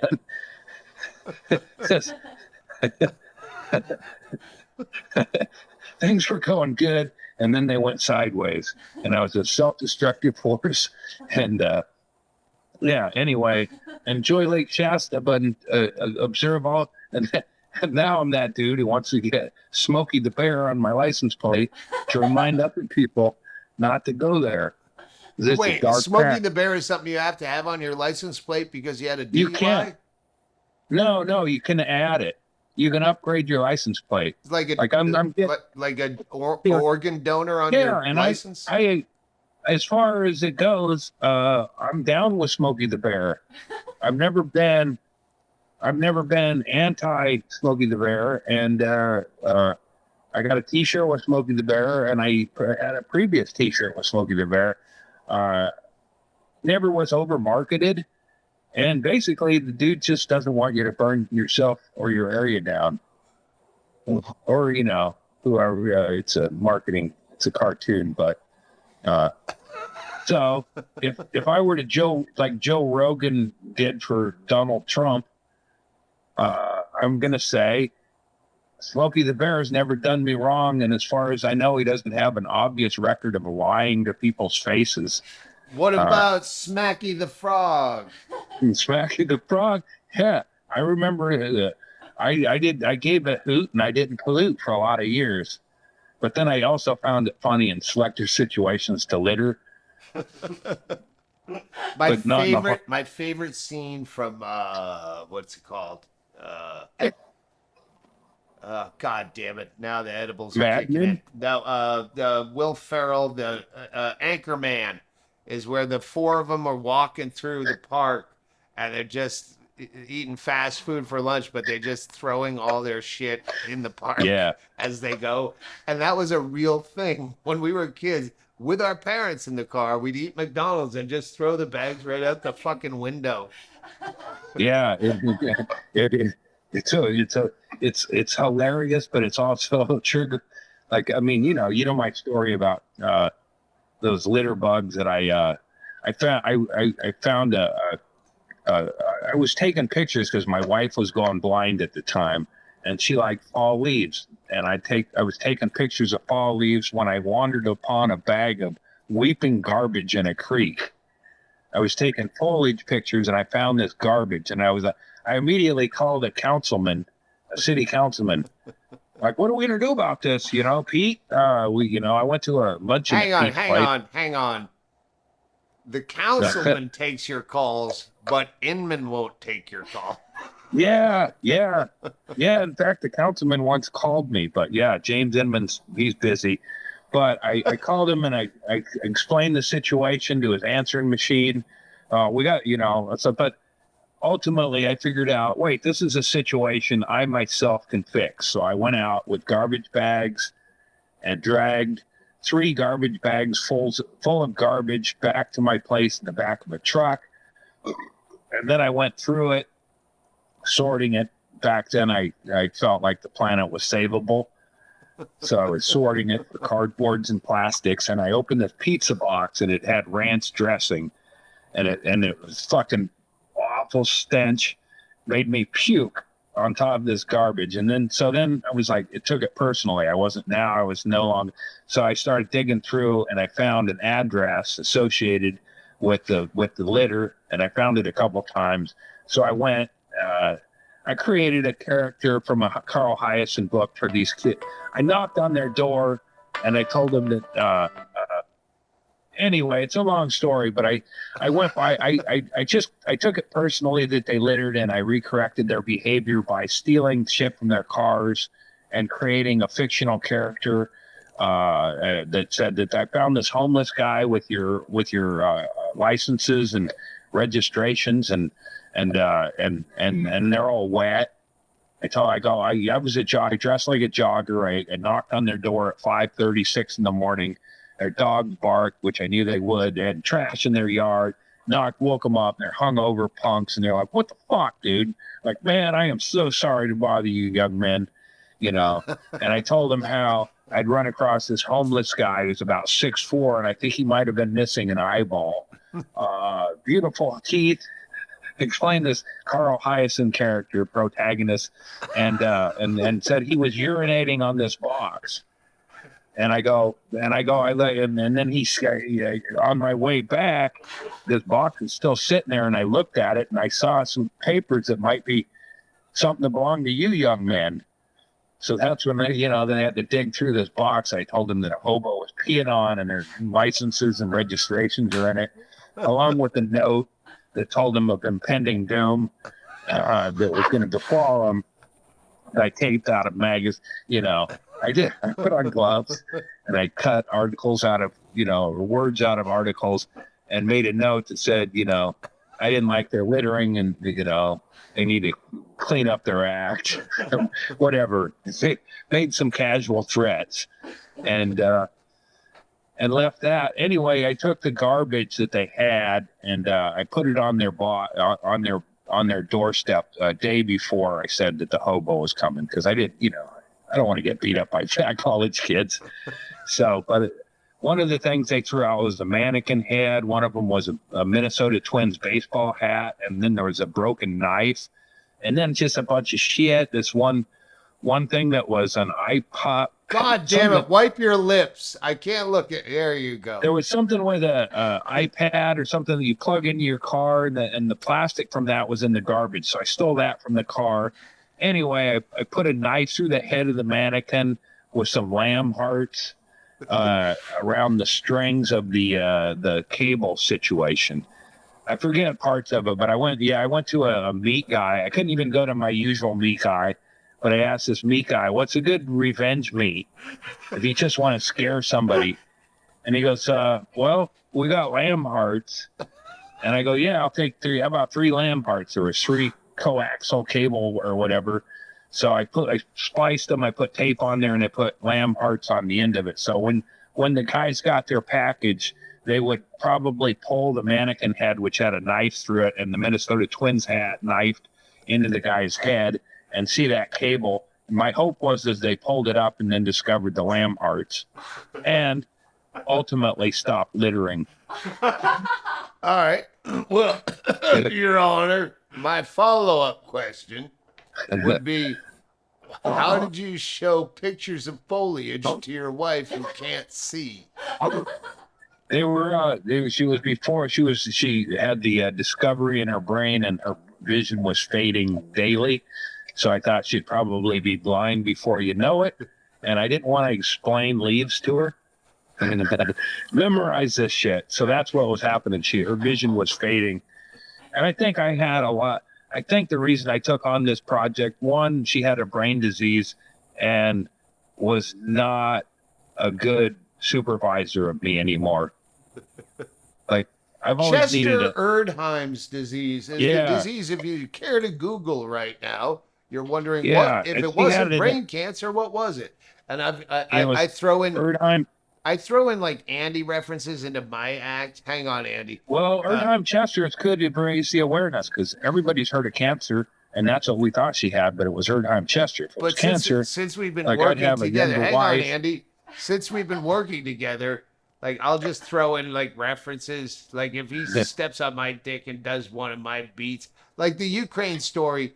When we're working separately, yeah, it's all fucking in play. It's kind of like, all right, you forget that part, so I'm gonna put it in my part, because I set him up with the Ukraine, and then he does his, and then I get to go back up after him. So if you forgot a bit, yeah, I don't think I've ever been in a position where you go, oh, this is a bit we share. I've given bits away or taken bits. The Matt Becker. It's like we have a kid together, and nobody really wants to be responsible all the time.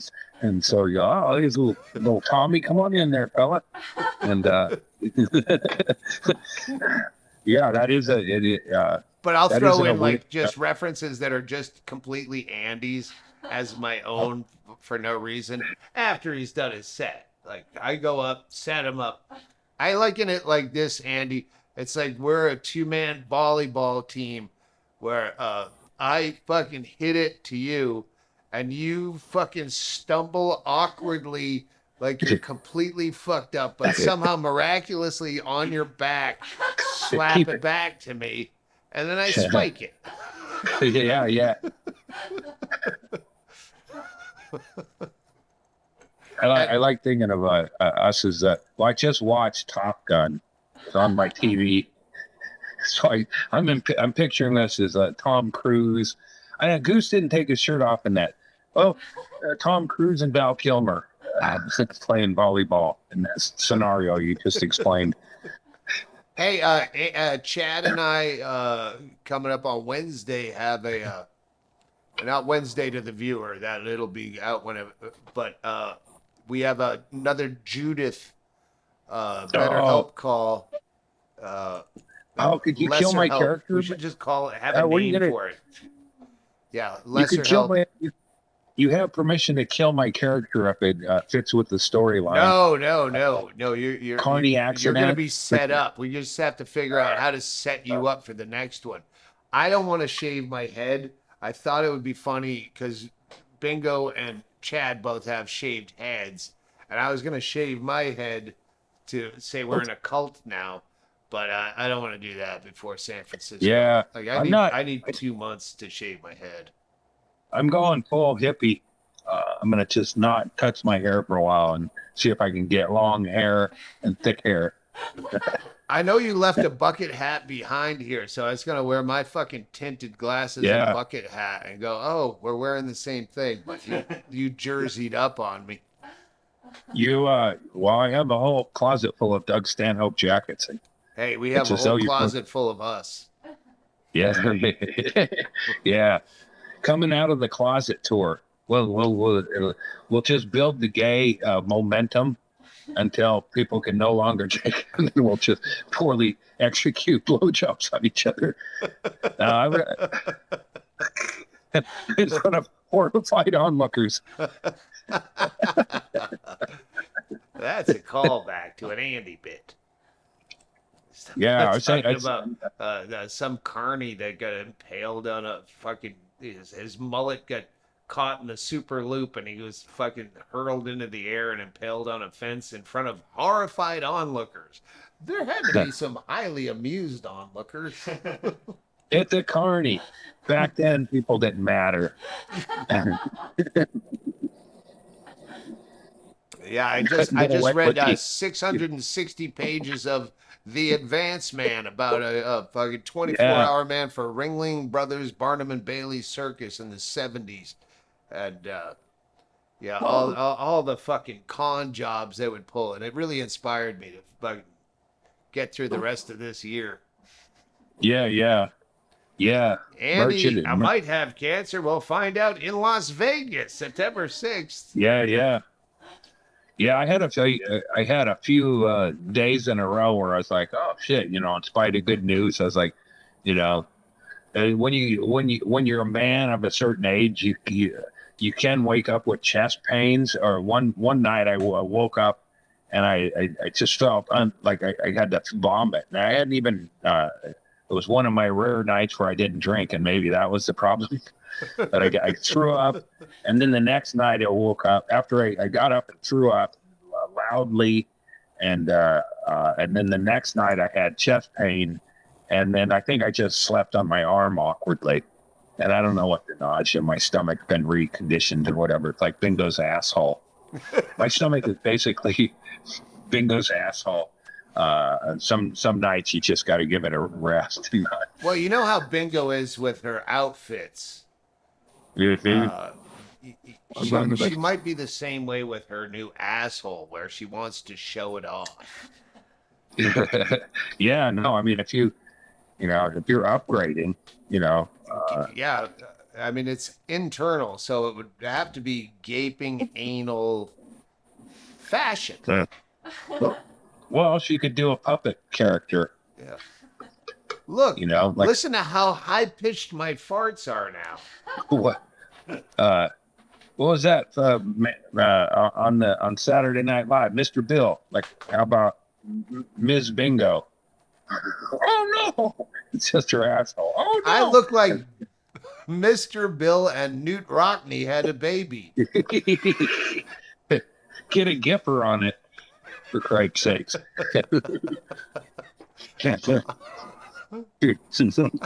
we should do some old hack material that kids don't know is hack anymore.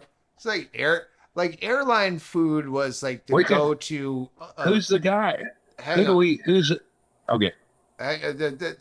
It was a go-to reference for bad 80s comedy. Was what? You talk about airline food, but the irony is it switched to now all people complain about they don't have food on airlines and they used to. Well, yeah, they used to have food so bad that it was the biggest staple of 80s comedy as a hackneyed fucking reference. I was just thinking, there's probably, you can get a hold of, like, I mean, I know the Chinaman's still alive, but using him as an example, but get a hold of the Chinaman's next of kin and go, hey, I know your old man's act didn't pay off or anything, and everything, and I understand the resentment, but I'd like to buy your dad's act verbatim for $2,000, no, whatever it would be, and you could buy, like, one of the old school guys who had nothing but one-liner hacky shit and buy their old act. Don't you hate dating or going to shop at the mall with your wife and you have to hold her purse and you're standing there holding a purse? But do a fat guy's act. It's not a God fat guy. damn it, that would be funny if we could get booked on a cruise ship and just do the hackiest fucking 1980s Paul Reiser material. Trying to reconnect. Paul Reiser controls Paul the Reiser's internet. act in blackface for cruise ship crowd. Oh, blackface. You cut out for a minute, but it reminded me. Oh, Richland, Washington, which we were talking about in the first half of this, probably two-parter. Yes, that's the time I went up on stage. Oh wait, give me that thing. Blackface? Yes, Oh. Sorry, this is going up for sale. We're just on eBay. Oh. It's Aunt Jemima.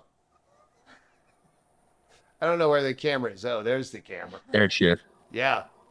It's Yeah, Aunt Jemima. Eat a better breakfast. I went up as Aunt Jemima on Halloween in Richland at the Towers Inn. And I was not skilled enough as a comic. Like, I probably had one or two jokes to open about it. And then I had to go right back into my dull, boring fucking open mic. Oh, man. Fucking 25 minutes as Aunt Jemima, hoping they would overlook that. So, yeah, that's well, one of two times I've worn blackface. I went blackface one time at the desert party, and I had a big afro wig. And then while I was tripping in Death Valley at one of the IWA parties, I just put on the wig and then resumed the character. But I think I'm an old spirit black man. It's like you fall, oh damn, oh shit, or oh kind of like Hedberg or Hannibal Buress. Yeah. So, but I every once in a while I run across or I'll see it on something, the picture of me in a pimp suit with the thing. It's like every white man, every white woman has one blackface photo that they know exists somewhere, and they're horrified it will come out. But yeah, that was mine. But I did do. Well, my daughter needed discipline, and Mrs. Butterworth was kind of the no-nonsense maid who lived in our house who would straighten my daughter out on Sass and her parents and such.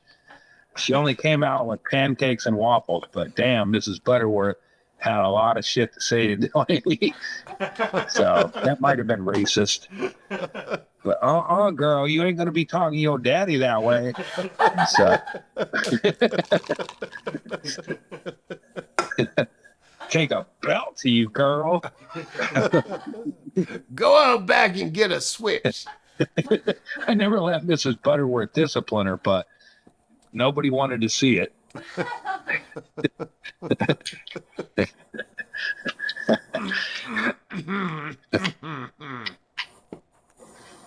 I might do a fucking Little House rehab of just quit smoking again. It's yeah.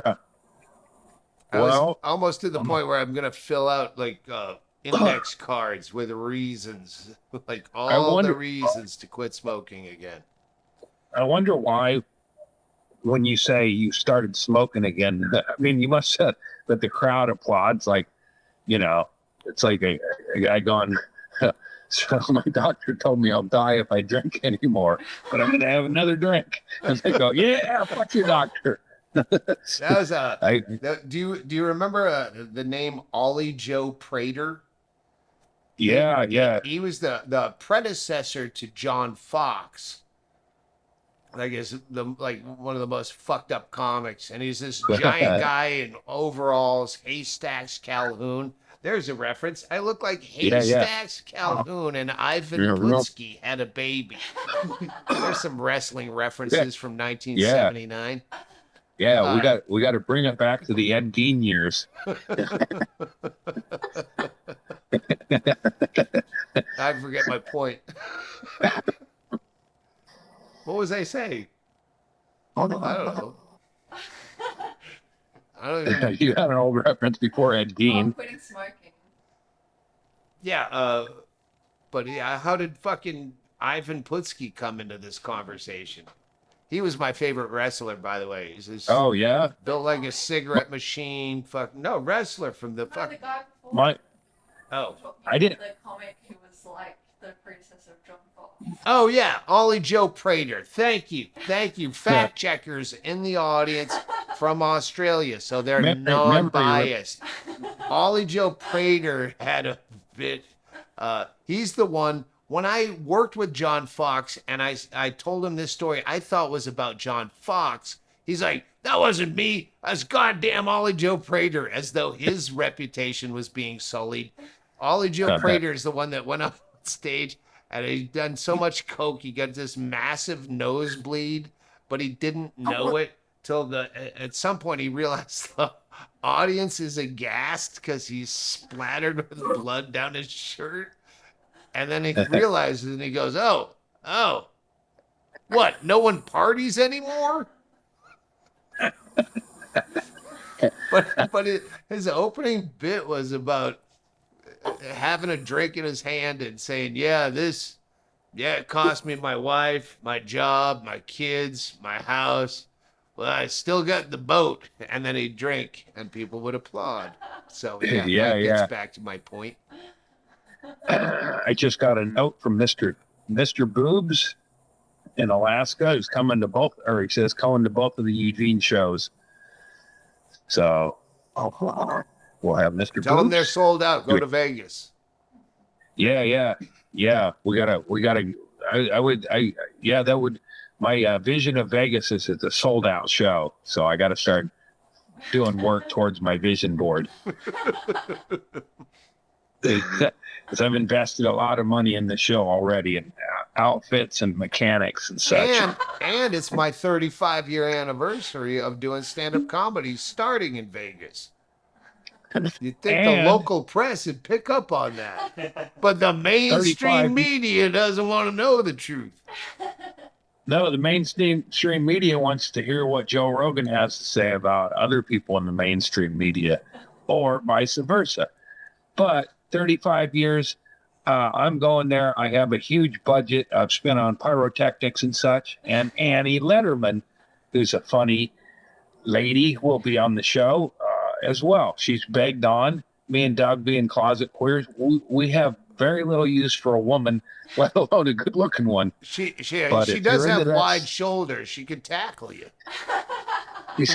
Yeah, she could tackle, but me and Annie will tackle. We'll take our show winnings over to Circa and put it into them Karate Kid machines. And I don't want you there in my dojo, but when we are in the dojo, those machines listen to us, and we're going to get rich.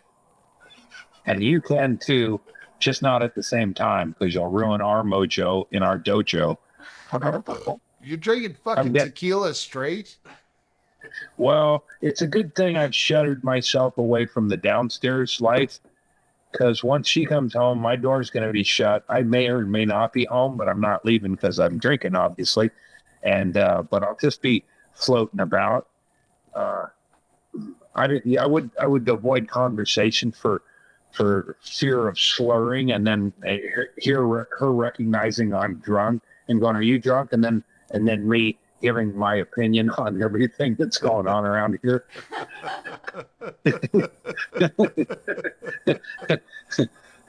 For one, I caught it the other day. There's some fucking, he was a guy doing a bit on a job. Let's just say that. No nationalities, nothing. It's just a stranger in our house.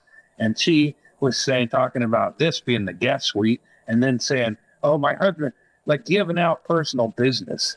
So I had to Uncle Billy Bob her the next day going, "Hey, what are you giving out our personal business? It's like, what does this guy need to know I'm traveling? Are you looking for company? You looking for late night company from some guy who knows the lay of the land?" Yeah, my husband, he's staying in the room. He's just back from church. It's like, but it's hard to criticize somebody to go, I don't mind you interacting with total strangers, but could you shut the fuck up with all the personal blatherings? Could you rein it in? Hey, hang on. I want to ask, do you actually use that language in front of your wife? Not for a long time, because I don't really find myself in them. If I were, there was a time when I was driving with her and she goes, "Could you please stop saying cunt?" And, kind of like Hennigan did when I called him a cunt. "Oh, please stop."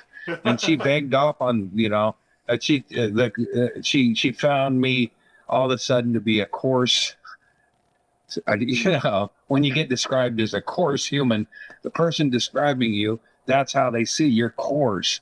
So I tend not to do I call them the William H. Macy monologues from Shameless, where I'd go, "Well, the goddamn government is, I'll tell you why," but I mean, it just feeds into her shit. So I don't really. I try not to. Is it who's coming into the chair? Come on, be Kenny. No, Kenny. Kenny. Is it Kenny? Sorry. It's Dempsey. All right, man. I can't live up to I the just run promise across of Kenny. my football that I stole while you won yours proper. But my rugby football, I had to go through my closet and make room for Doug Stanhope's outfits. But I hung on to the football, a rugby kicking scrum ball or whatever you Oh, Aussies nice. Yeah. call that shit. Cute. I can't remember what happened to mine. Yeah, well, Alex probably sent it on to the mission. We might have lost it in the ocean. Yeah, oh man, there's a lot of stuff in the ocean, so you should really go back and pick it up. I just watched a real bummer situation on the ocean, and we got to try harder because birds are just anyway. Yeah, cheers. Good to see you. Good to see you, Andy. Alex hiding behind the camera there. Honey, I'm home. I stopped myself from doing. Oh, geez. Yeah, I sucked through 3 beers. I got just enough beer to back this, and then I gotta just go hang out. But Yeah, I'm I keep nibbling on these edibles, and I think I'm out of all my booze. We're at 2 hours, and we'll split it up into 2 things. If I wouldn't throw myself into Ukraine time, I'd have a Xanax after this, and but then I'd wake up at 2 in the morning, and that would be my new situation. So I'm going to make a day of it. I might even get on my electric bike and do a ride. Oh, you got that? Yeah. I've been riding quite a bit because it's fucking easy. That's why I was thinking Kenny. That's what Kenny needs is an electric bike. Floyd has one, for Christ's sakes. Floyd's like he should have been dead 10 years ago. He's like 75. He needs a fully motorized bike. Really, he rides it. Yeah, it's that easy. I mean, it's like pedaling becomes like you don't have to pedal you don't have to dig out every inch. I rode up my hill. Which is a very tall hill, by the way. Yeah, it's like going up all to the way to the top of the hill. I just had to do some sideways shit and like 8 seconds of hard pedaling, which is ridiculous. I'm glad I lived long enough to be a great bike rider again. So I used to love mountain bike riding down trails and shit, and enjoyed it. It's like skiing where you can put yourself on the edge of disaster and hit the brakes, and now I can deal with minimal effort. I can get back to that edge.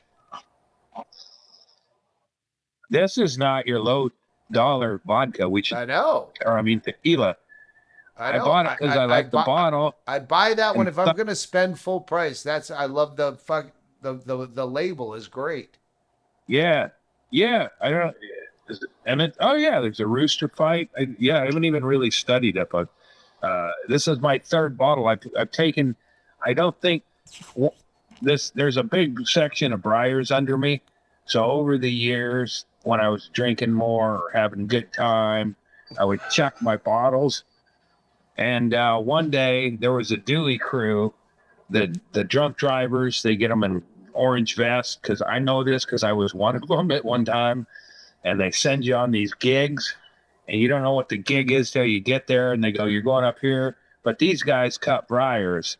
And that's when I learned I had a drinking problem, because the amount of Kettle One bottles that they dragged out of there, it was, I knew it was over a course of time or whatever, but it was like, oh man, I got to get this under. I walked down and looked at them up close and shit. And it was like big bags of them. So that's why I quit drinking, and I've never looked back. But there's 3 of these down in the brush. As long as I know the number, I'm not a drunk. All right. Well, hopefully both parts go out before San Francisco. Otherwise, focus on Chicago and Vegas and Phoenix and what? And Eugene, we added those shows because Eugene clamored for more Doug Stanhope. So I said, how about I'll give you a thin bump, There you go. not a fat rail. Prime You them want the for the fat next. rail? Well, the next night sold out, so fuck them. Travel to Tucson, or get on the bailing Kansas list. City. We should bill it with James Inman and not have him on We're the doing same way answer. he made a show.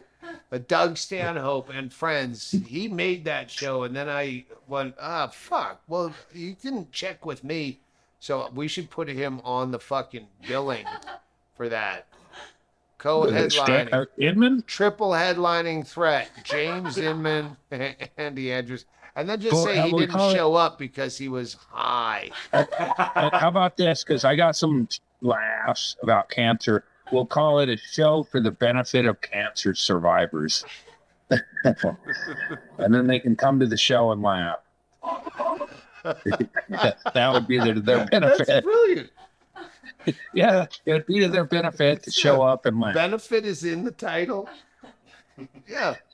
It's We'll a write it. show Check for the benefit. for $1 billion theoretical dollars to laughter. It's the best medicine. If And you then I'll don't have a laugh, big- it's because you don't want to live. And we'll sell T-shirts so we can keep the money.